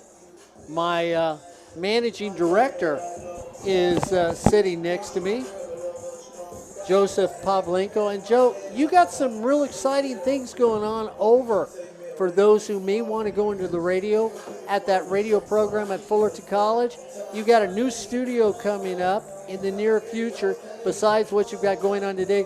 But the future for radio at Fullerton College looks extremely bright. Yeah, it does. And like you said, Mark, we've got a new facility that we're looking to put together that's coming around. We're in the brainstorming phases of it right now. And then just lots of stuff to do. Staying busy, like you said. Yesterday we were out there doing Fullerton College volleyball. We're out here today helping with SportsNetUSA.net, getting Fullerton College football on the air for the Fullerton College Athletics. And tomorrow we're going to be out covering the preview of the Humanities building at Fullerton College. So staying busy. Love the student interaction, any student interaction at all. Come on down to KBPK, take some classes.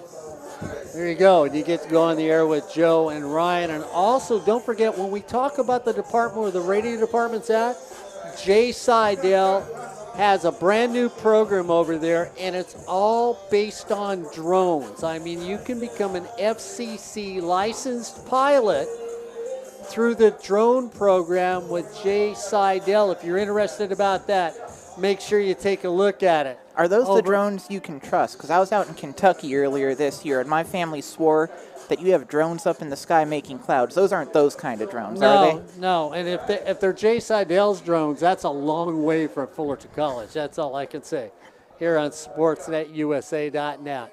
Anything you may want to do, make sure you look for it at 90.1 KBPK. I think I just lost a broadcast partner. You know that, don't you? Oh, boy, we're in trouble. I tell you, Corey Neyland just walked out the door, so he's looking for Ryan Osborne. I'm going to take a check and see if I can find where my VHS is going here. Oh, old style videotape. It's drama in San Francisco as they head to the ninth. I'm sure everybody at home may be watching. If you're not, you're all knotted at 0. The Giants at 0. The Dodgers at 0 going into the ninth inning here on SportsNetUSA.net. No wonder Ryan Osborne isn't back. He's probably working on some stuff at the studio right now for us for 90.1 KBPK. So we're getting ready. The football teams are back on the field. Got a minute to go before we start this second half as your Fullerton College Hornets are leading this game by 29 points. It's the Hornets, 35. The Wolverines, 6. Here on SportsNetUSA.net.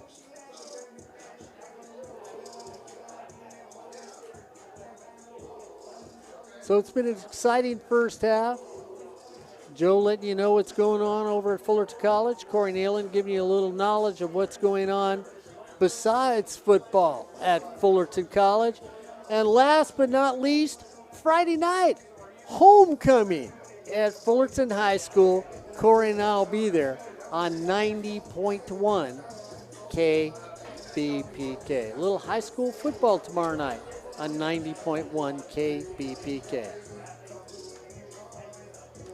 Tell it, he is so excited he can't say anything. He's ready. High school football, 45-minute halftime. If we're lucky. Fullerton deferred when the game started, meaning they will get the ball to start the second half here at Shapell Stadium, where the Hornets are up by 29. It's the Hornets 35, the Wolverines 6, here on Sportsnet USA.net. Christopher Kuntz and Mike McCray back deep for the Hornets.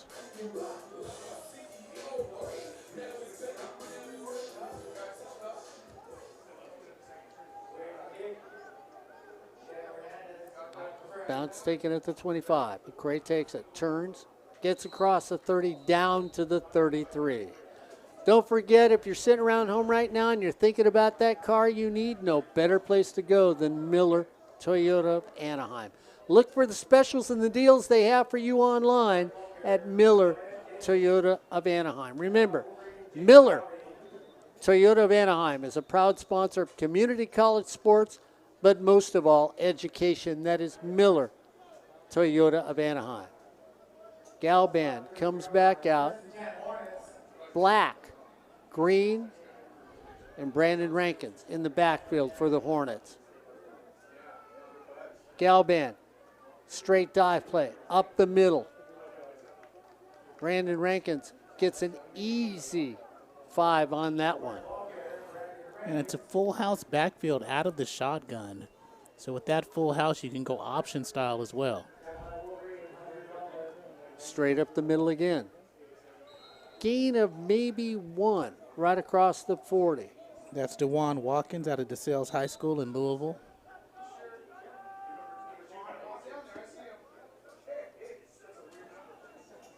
Brandon Rankins in at running back. Now standing next to Galban. They bring in some extra receivers. Bring 3rd down and 3 at the 40. Galban keeps it himself. Nice little run. Finds the opening. Gets down as soon as he hits the 45. First down for the Hornets. Right in front of Marquise Lawson Greenwood. Again, 3 straight runs and a first down. And you set up Galvin with the 2 runs up the middle. And Galvin's clear sailing on the left tackle. We'll look over the sideline. First down and 10. Right across the 45. Galban looks over the sideline. Brandon Rankins goes from right to left. Strong side. Now they put the man in motion. They hand it off to Brandon. Hits the middle. Goes off left tackle. Gain of 3 on the play at the 48-yard line. Brings up a 2nd down and 7 for the Hornets. George Silva was in at the far left tackle. You're going to call him a tight end on that play. Usually he's a defensive end, standing next to Andrew Sanders, the left tackle.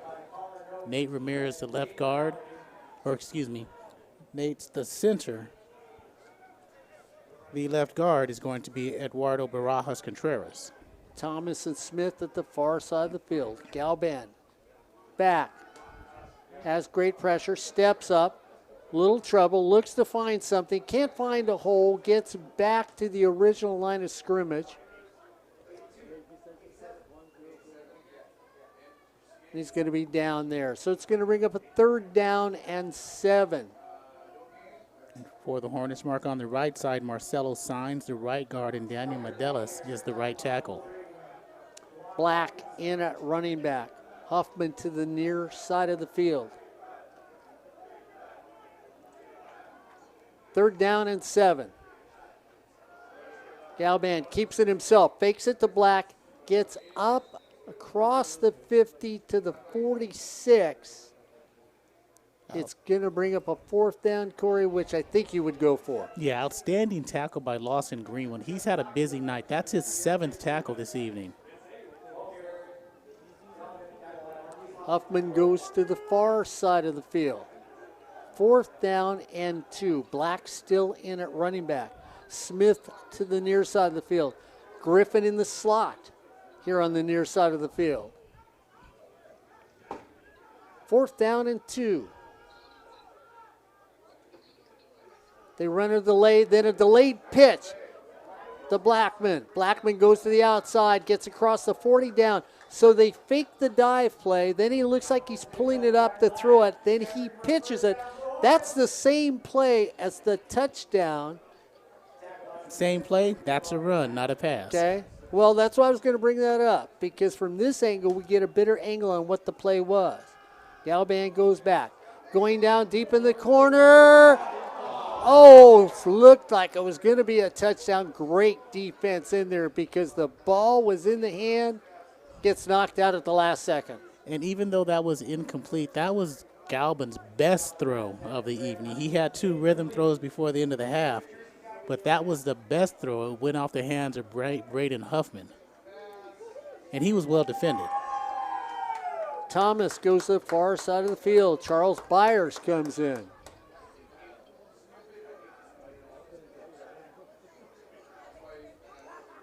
Galban goes back, throws out into the flat. Brandon Rankins can catch the ball. Black can catch the ball. First down for the Hornets. Again, simply a little swing pass out to the back in the backfield, or out of the backfield, and picks up another first down. So they methodically move the ball down the field. Brandon Rankins stays in at running back. First down and 10 across the 20, all the way down to the 19. Galban hands it off. No, he doesn't. He fakes it again, takes it himself, and he's become somewhat sleight of hand in the second half, faking it to Brandon Rankin and taking off running. Well, he's allowed to because the way Rankins has been up running the ball, A and B gaps, the way Green has been running the ball, off tackle and the sweeps in the rounds to Black, he's got the opportunity to put the ball in the belly and pull it out. Second down and 3 after a gain of 7 on the play. Galban gets back, gets hit, throws it. Ball is up. It's simultaneously caught. It's touchdown. They're going to call it incomplete pass, as I thought both had caught it, but they're going to say it hit the ground.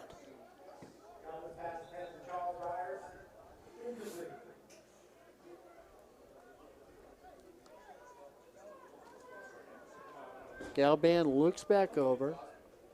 Third down and 2 at the 11. You would think this is 4-down territory for the Hornets again with 10:04 to go here in the third quarter. Galban walks up like he's going under center, then backs off. Brandon Rankins goes from left to right, and then they say wrong formation and call timeout. So the Hornets, with 10:04 to go and a 29-point lead, call timeout here in the third quarter. It's the Hornets 35, the Wolverines 6 on Sportsnet USA.net. An impressive first drive in the second half. Hornets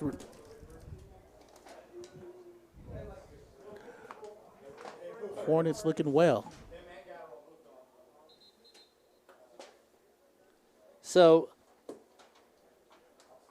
little timeout on a miscommunication.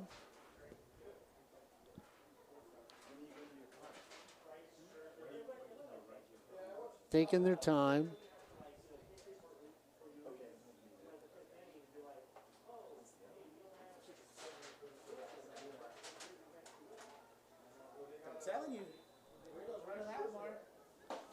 Corey's buying things while we're on the air here.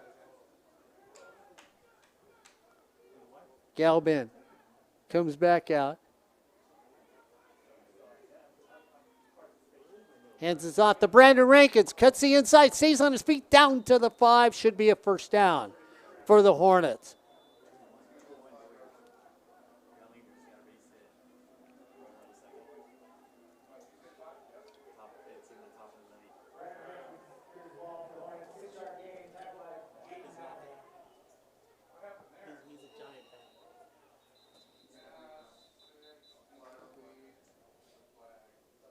Don't keep smiling at me like that. I'm going to have to stop on the way home and eat a half-gallon of ice cream.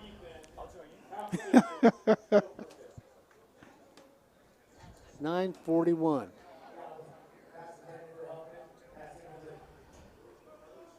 So we have first and goal for the Hornets.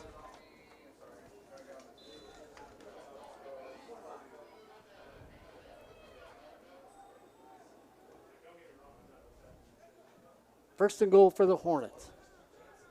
They run the pitch play with Brandon Rankins. Gets hit at the 2, stumbles in, should be touchdown Hornets it is.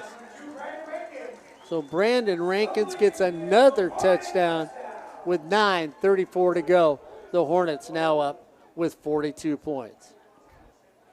And he has now 9 touchdowns on the season. That is tied since this is the first game of the week in the SCFA and CCCAA. Tied for first in the state with 9 touchdowns.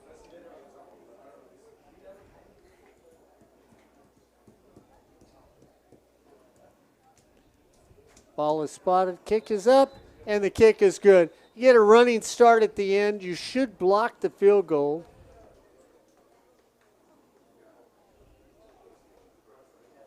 But it wasn't. The kick was good, so they're going to take that. The penalties declined. So with 9:34 to go here in the third quarter, it should now be the Hornets 42. The Wolverines 6 here on Sportsnet, USA.net. Well, that was the first efficient-looking drive of the game for this offensive team. And that's the type of drive that gives you an identity, that gives you that confidence moving forward. Galvin had complete control and mastery of the offense on that drive.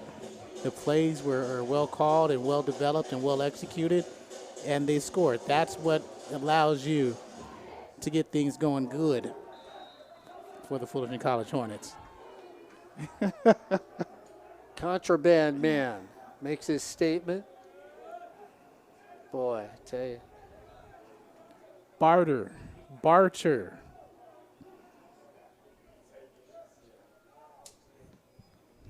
Hornets kickoff. Taking it to 10. Come flying down and just smother on that play. Taken there by Jalen Matthews, and Matthews just got swallowed up on that return. And we're going to say Ryan Black makes the tackle.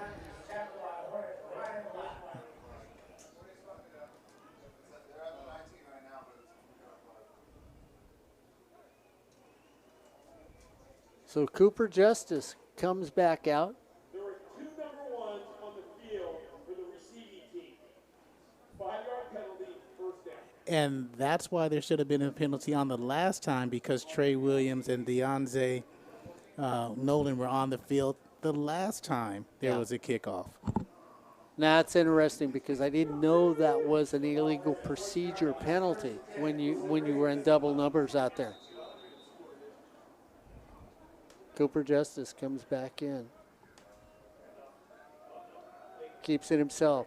Dips to the outside, takes off running, gets back to the original line of scrimmage at the 15. And again, chased down by Junior, Mott, and McDonald. So it's going to bring up a second down and 10. Goes back looking, looks for the flat, throws it out on a little turnout route. Not bad, picks up some yardage there, goes to McCall. McCall gets a nice little push on the chains, picks up about 5 on the play. It's going to bring up a third down at a long 6 yards for the Wolverines. Johnson to the near side of the field. McCall to the far side of the field.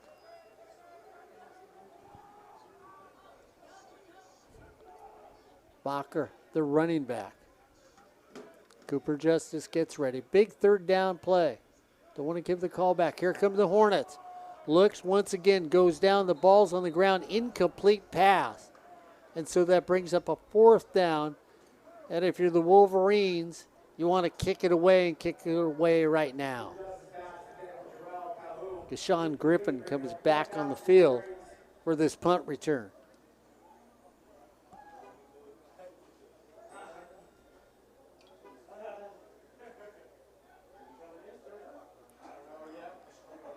Well, it's crying time in Northern California.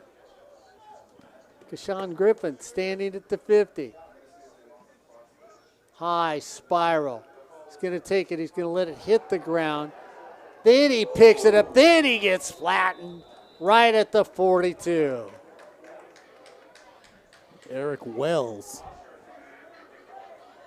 Meet at the ball. And that's where he met Kashawn Griffin, 4-on-4. So we're going to say what, Mark? A 40-yard kick and no return. Yeah, easily. Trey comes back in the game for the Hornets, so Trey Edwards comes in at quarterback. Green in at running back. First down and 10. Right at the 37. Trey Edwards goes back. Throws it quickly out to the far side of the field. Kashawn gets it, turns, upfield. With Kashawn's speed, Mark, he turns a 5-yard gain into a 12-yard, actually a 13-yard gain in the first down. First down for the Hornets across midfield. Kashawn goes out to the far side of the field. Byers to the near side of the field. Green, the running back. Trey hands it off, trips his own man for a gain of 1. I think Green got so excited he had that cutback lane that he saw opening up. And like the hash mark used to do to key on all the time. Oh, I remember. Tripped him up. Kuntz goes to the far side of the field with Byer. Second down and 10. Green goes in motion. Trey goes back. Goes over, throws it to Byer, turns up the field. Should be touchdown, Fullerton College. Is that Kuntz? Thought that was Byer, Mark. It was, okay. So 48 yards, pitch and catch and 6. So his first touchdown of the season, that's his 4th reception. And that's going to improve his per catch average quite a bit.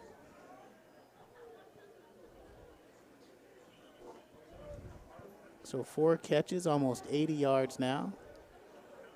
Ball is spotted, kick is up, and kick is good. With 7:01 to go, well, we're up to Corey Neyland's age. We'll see if we can get to mine before this game is ended. It's the Hornets 49. The Wolverines 6 on SportsNetUSA.net. Yeah, I know, I'm short of your age. I'm just being nice tonight. They really knew how old you were. I mean, the El Camino people did when they saw us walk in there. That made me feel good. I was the older of the two.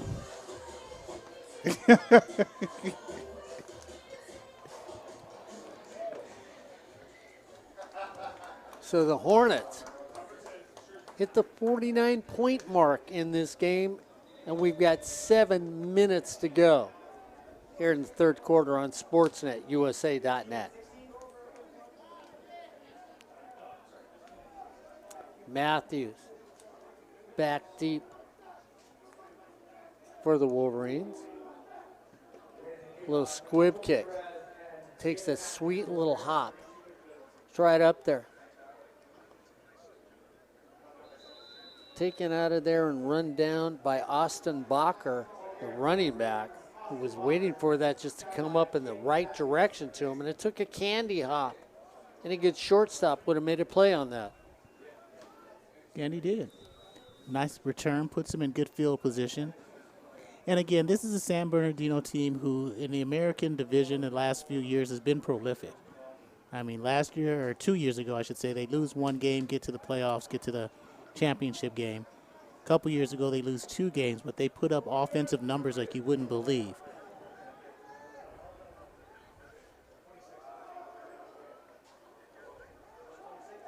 So the defense refuses to give up on plays, even being up by this. And Corey, that's saying a lot when you start talking about this Hornet team as Kobe Perez just gets swallowed up in the backfield by the defense.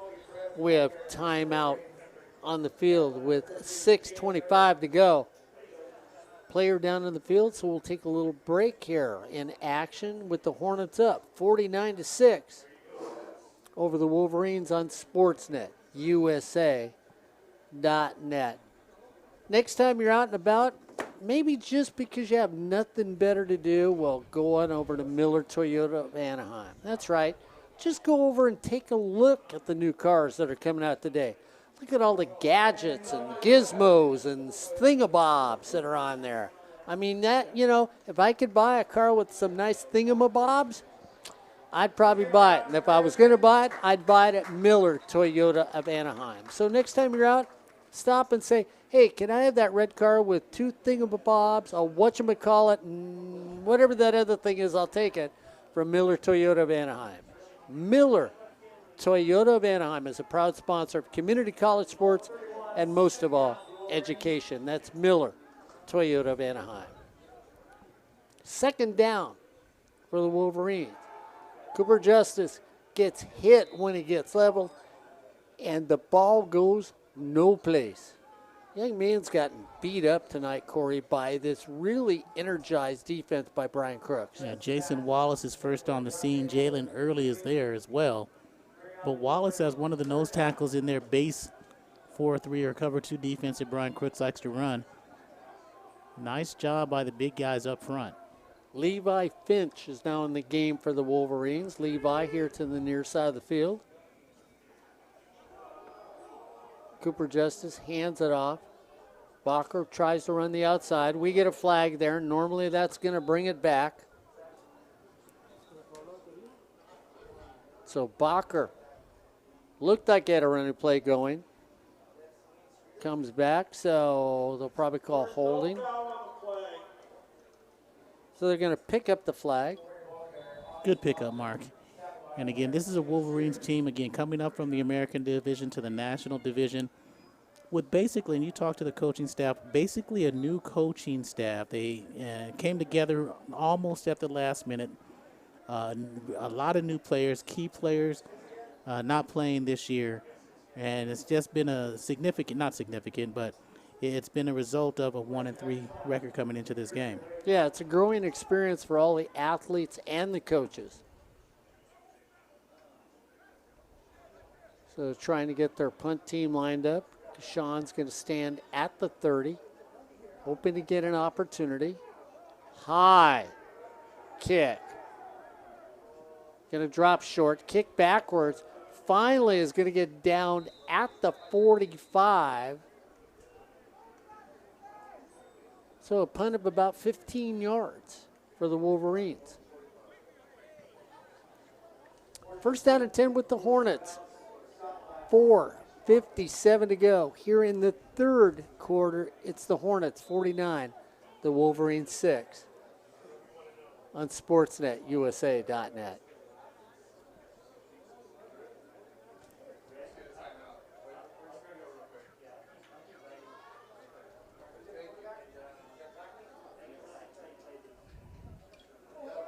So Blackney back in the ball game.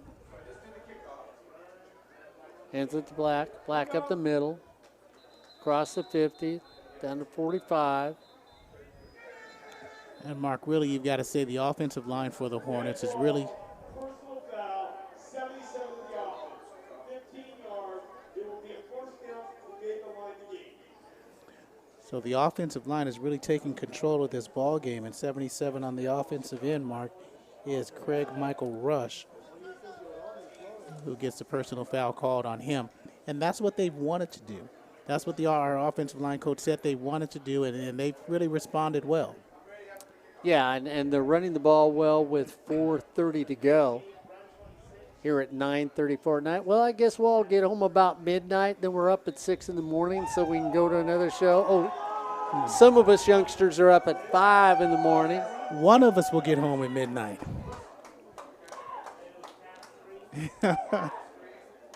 And one of us will be up at 5 in the morning. Matt Blackney takes it himself on a quarterback keeper. Takes it all the way down to the 48. So first down and 10 at the 42. Gain of 6 on the play.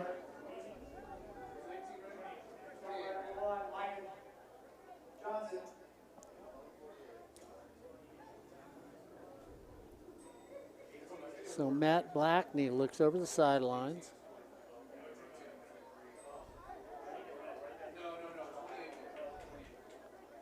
Second down and 3, right from the 47-yard line. Straight dive play off the right side, cross the 50, maybe to the 51. So Black gets a gain of about 3. That'll make it a 3rd down and 1 right at the midfield. 3 minutes and 12 seconds to go.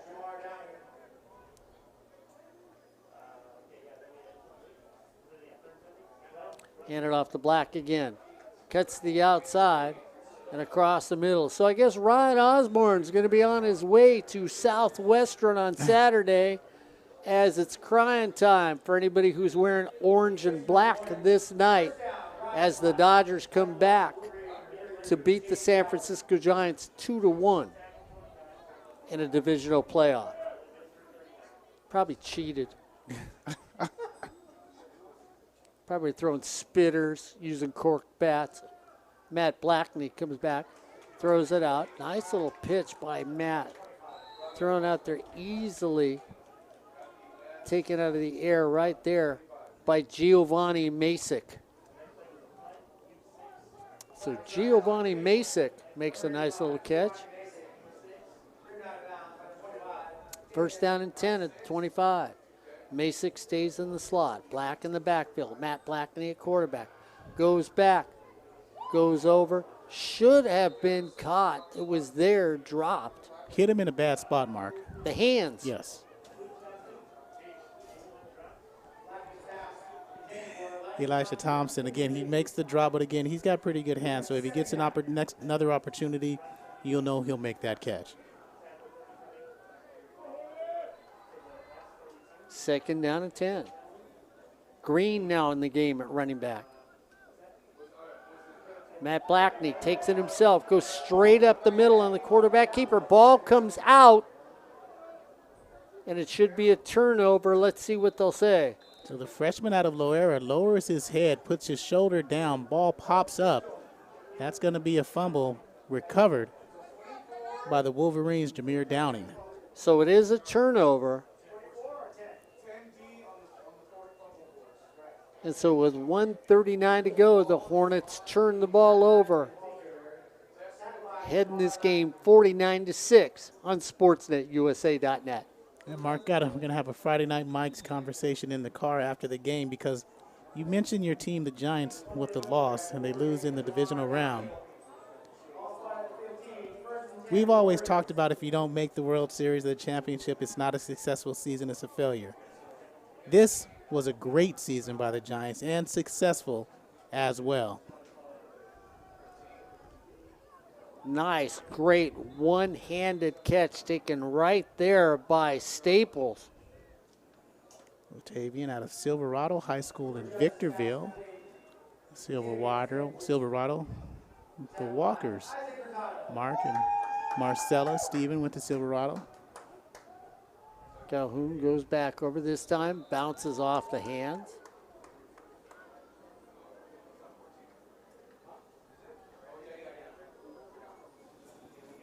So could you classify that as a successful season? Oh, yeah, I think the Giants had a successful season. Yeah. I'm disappointed that they didn't move on, but I think they had a very successful season. 107 wins during the regular season.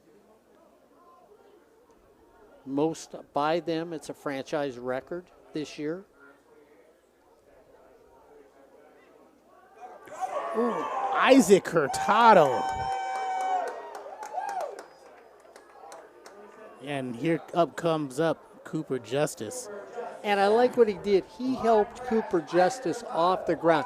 I mean, he snapped, Corey, when he got hit. He knew he planted him, but in real sportsmanship, he made sure that the young man, he just flattened like a pancake, was okay. His second sack today, his fourth of the season. But again, you go back to the tackle, Mark, that could have been a dangerous tackle if he doesn't tackle him correctly. If he goes lower, oh yeah, that's a bad tackle. But he tackles from behind correctly, a little bit higher, off to the side, where you don't hurt anybody and, have really a crushing injury. Yeah, and I love the fact that after you do something like that, yeah, it was the crowd tells you how nasty it looked. You pick it up and then you reach down and say, hey, and the person looks at you, you know that it hurt. Yeah. But you help them up. Even if you're saying, hey, I'll be back next play. Yeah. But you're still helping them up. Yeah, you didn't see him dancing. You didn't see him. He helped the young man up, and that was a stylish move on his part. So that brings us to the end of the third quarter. As we head into the fourth quarter, well, I tell you Mark, what. speaking of stylish. Well, speaking of stylish, you know what? I said I was going to say the Hornets are driving right in the right direction, and if they're driving, the only thing they would be driving is a Toyota from Miller Toyota of Anaheim. Miller Toyota of Anaheim gives you deals if you're a student, gives you deals if you're a veteran. They've got some deals going on if you need your car worked on, too. Miller Toyota of Anaheim, located at Euclid in the 91, has always been a supporter of community college sports, but most of all, education. That is Miller Toyota of Anaheim, located at Euclid in the 91. Low snap. It's a fake on it. Going to the outside. Gets across. First down, and the Wolverines pull a fake punt from the 6. And Corey, yeah, why not? You're down by 43. What do you have to lose? You might as well. That's 34 yards on the fake punt. And you know what? The fake punt was helped out by the rush coming from the left side because it might have been blocked. But again, a nice job by Daniel Fortune to read the right side and figure, I could make this. And he made it and then some. Yeah, and realize he isn't the normal punter either. So, you might have thought something was going on there, but you like that. I mean, that makes the game fun, too, if you're the Wolverines. You like a coach that says, oh, why not? Let's take a chance. Cooper Justice goes the middle. Oh, almost picked off. Juggling act in the middle of the field. Well, it was going to be picked off by Salen Streeter. He wanted the pick to go 6. Coming back on the deep side was the linebacker. If I can get that number, Keon Marshall. Marshall was going to intercept the pass because it was coming right to him. Streeter saw end zone, reached out and knocked it away from both of them. Second down and 10. Cooper Justice hands it off, looking for a turn, gets the turn. Bacher sweeps, stays on his feet, down to the 30 to 29-yard line. Nice run by this young man. 20-yard carry and a nice block on the outside by Latavian Staples. Bacher averages 5 yards a carry. It's going to go up now. 3 touchdowns this year as a running back. Cooper Justice, we get a little motion. Ball is caught out of side, and it wasn't an interception either because he was classified as out of bounds when he caught the ball.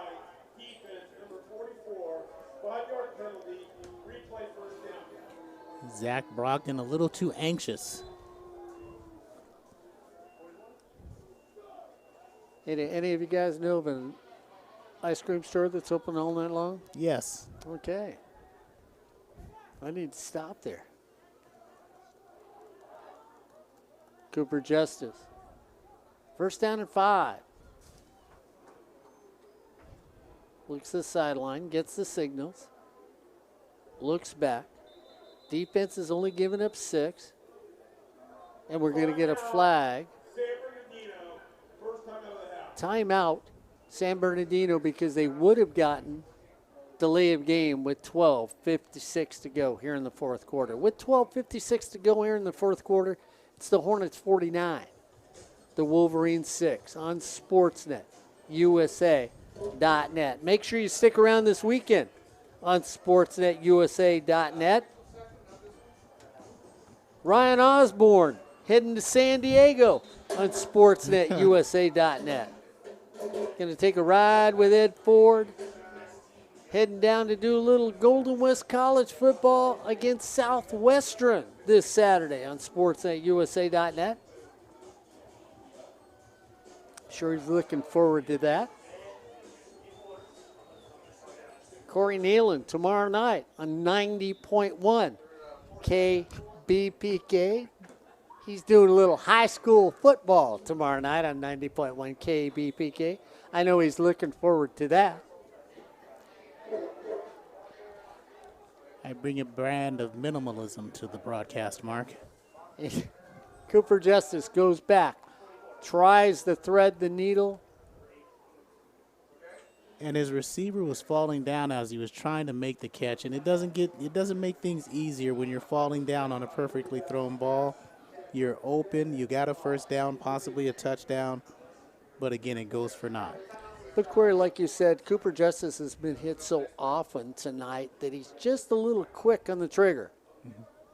2nd down and 5, right from the 25. The Hornets start to come.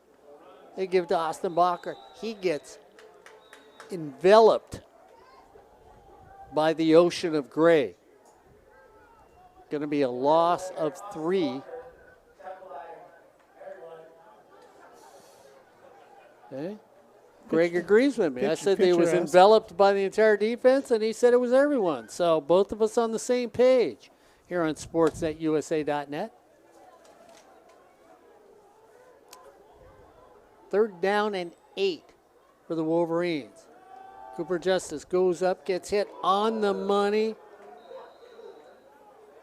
And just a really pretty pass and catch by Eric Wells. Eric Wells goes 6'6", 250 pounds from Pacific High School in San Bernardino. And I don't know if that was Tedrick Ross. We'll have to see if it was Tedrick Ross who tried to meet him, make the tackle. Let's hope the young man is okay.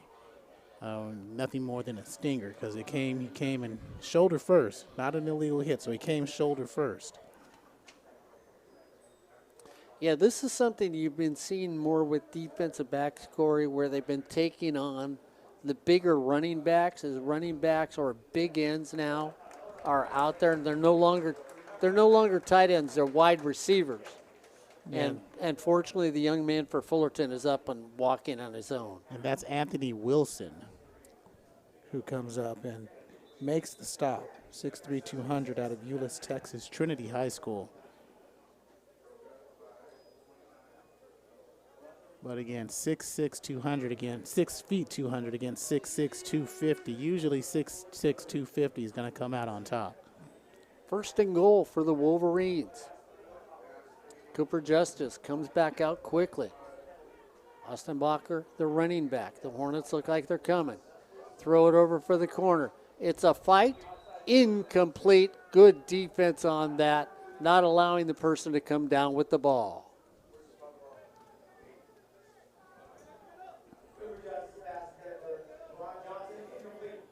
Tony Reeves, it looks like, defends on that play. Brings a 2nd down and goal. So you see at that gray ocean under that night sky. Picture as seen, but very hard to see. Yeah, Nolan here on the near side of the field. Bacher, the running back. Cooper Justice, the quarterback. Goes back again, throws it across the middle of the field. Nice little pitch and catch, but it wasn't enough to get into the end zone as Eric Wells is knocked down short of the 5-yard line. Vasquez on the stop, read it well. 3rd down. They don't make it here, you know they'll go on 4th. Wells out to the far side of the field. Stephen Nguyen in the slot next to him on the far side of the field. Nolan to the near side of the field. Bacher, the running back. Cooper Justice, the quarterback. 3rd down and goal, right at the 5. They hand it straight dive play. Bacher doesn't even get back to the original line of scrimmage. It's now 4th down for the Wolverines with 10 minutes to go here in the 4th quarter. Keon Marshall coming from the outside. You see the right backer. That weak side. Has looked for Wells again, Mark, in a slot on the right side. Wells at the far side of the field. Johnson outside of him on the far side of the field. Nolan on the near side of the field. They look for the far side. Go back up and knocked away as he tried to go to Johnson, and Johnson just could not pull it down in the end zone. And again, that's where that rush comes through again. You get anticipation, you get a little anxiety in the pocket. If he waited one more, I'm not even going to say a full second, a half a second, he'll see Wells in the clearing in the corner and makes that throw. It would have been an easy 6. So the Hornets shut the door on the Wolverines as they're down there close, looking to get something in, just can't do it. So now the offense comes out for Fullerton College.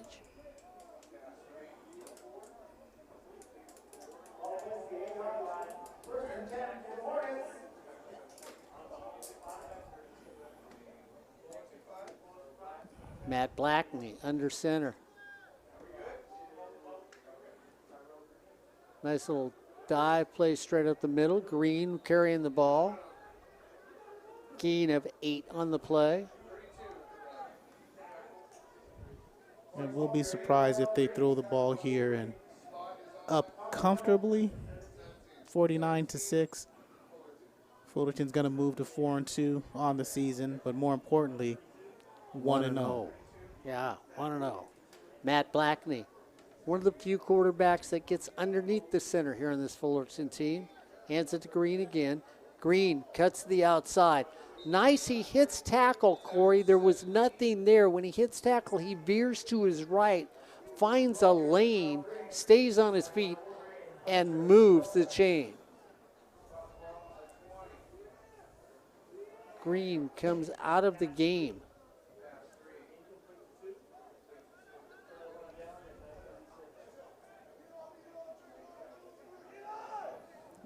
Edwin Udengwu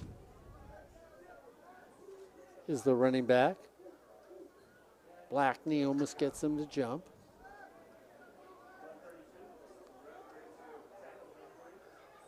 Udengwu now gets the ball straight up the middle. Breaks. Udengwu at the 40, the 50, the 40, the 35, the 30 as they try to yank the ball away from him. And he gets all the way down to the 30-yard line. 50 yards on the carry, and he broke 4 different tackles coming up the middle. One at the line of scrimmage, another one on the ankle, then spun off 2 on the left side and cruised 50 yards. Well, we asked him to run the football. And that they're doing out of John Glenn High School.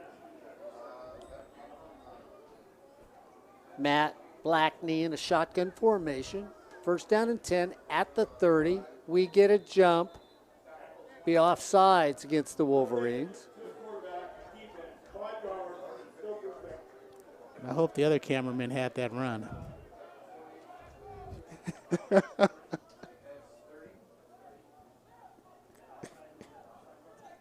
Just like the Giants had a victory tonight.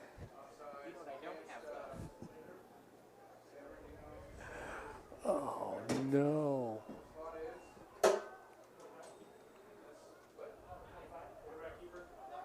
A little keeper by Matt Blackney.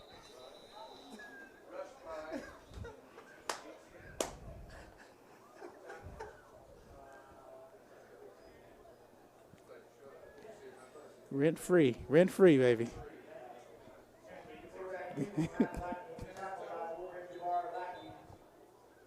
Ryan Osborne, you know, if Ryan Osborne knew what he was doing when he set everything up, he would hit every button you need to hit.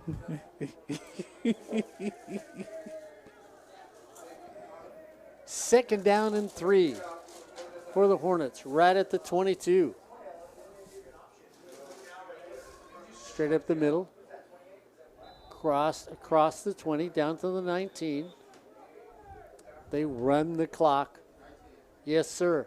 Yes, sir. Yes, sir. Wind that clock. Black is now in the game at running back. So Blackney and Black in the backfield.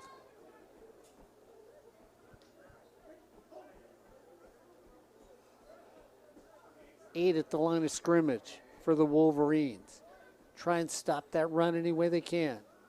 Black goes straight up the middle. Running start. Gets across the 15. Down to the 14. Gain of 4. Stauffer stuffs it. 2nd down and 6. With 5 minutes to go here in the 4th quarter as the officials keeping the hankies in the pocket and the clock ticking away. Hornets look over the sidelines. Garrett gets a signal from him.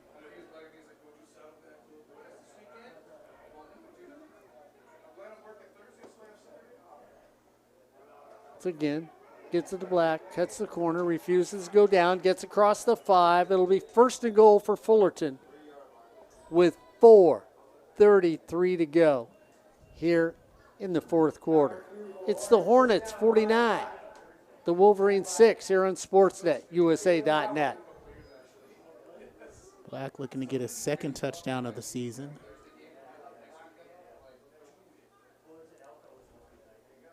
Gives it to Black. It's a muscle play straight up the middle off left tackle. Gain of about 1. We're under 4 minutes. Phil Austin's putting his headsets up.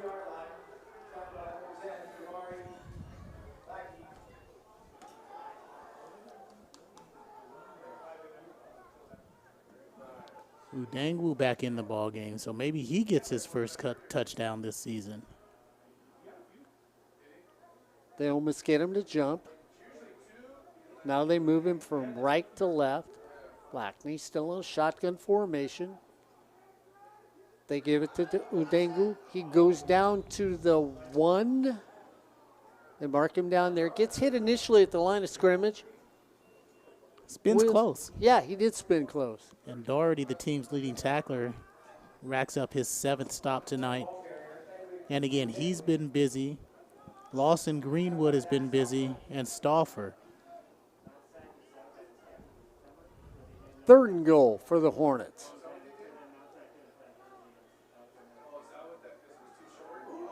Udangwu says, "Excuse me, but you guys are supposed to be all on the other side of the ball. Let me run into you," as they swarm him in the backfield. Brings up a 4th down. Green comes back in the game. Black comes back in the game.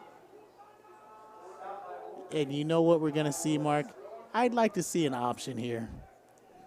Just an old-fashioned option. This is going to be a trickery play with 2:31 to go.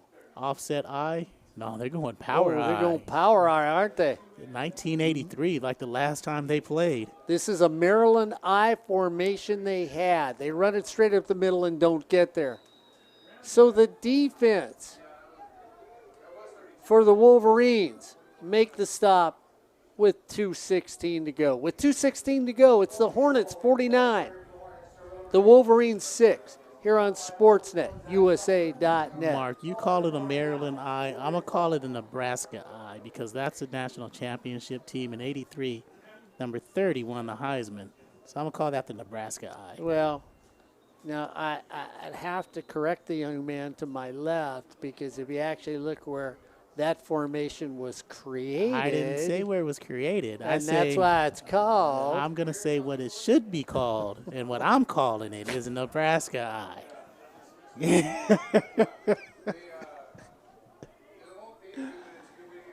Wolverines, 99 yards away, picked by the Hornets, and they get another turnover. And there's Anthony Wilson, who got injured previously. And he comes up with the pick here, and now he's limping off the field. So Anthony Wilson's played 5 plays and has been injured on 2, but again, he's making 2 crucial plays as he hops off the field.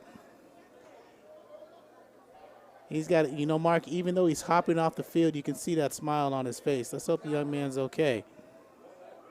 But again, you like the energy that he plays with when he's in the ball game. So we want to thank everybody for sticking with us all night long here on SportsNetUSA.net. Your team is going to walk away with an incredible victory with 1:28 to go here in the 4th quarter. I formation for the Hornets. straight dive right up the middle to Green. Green trying to get into the end zone. Gets all the way down to the 6. We're at the 1 minute mark here in the fourth quarter on SportsNetUSA.net.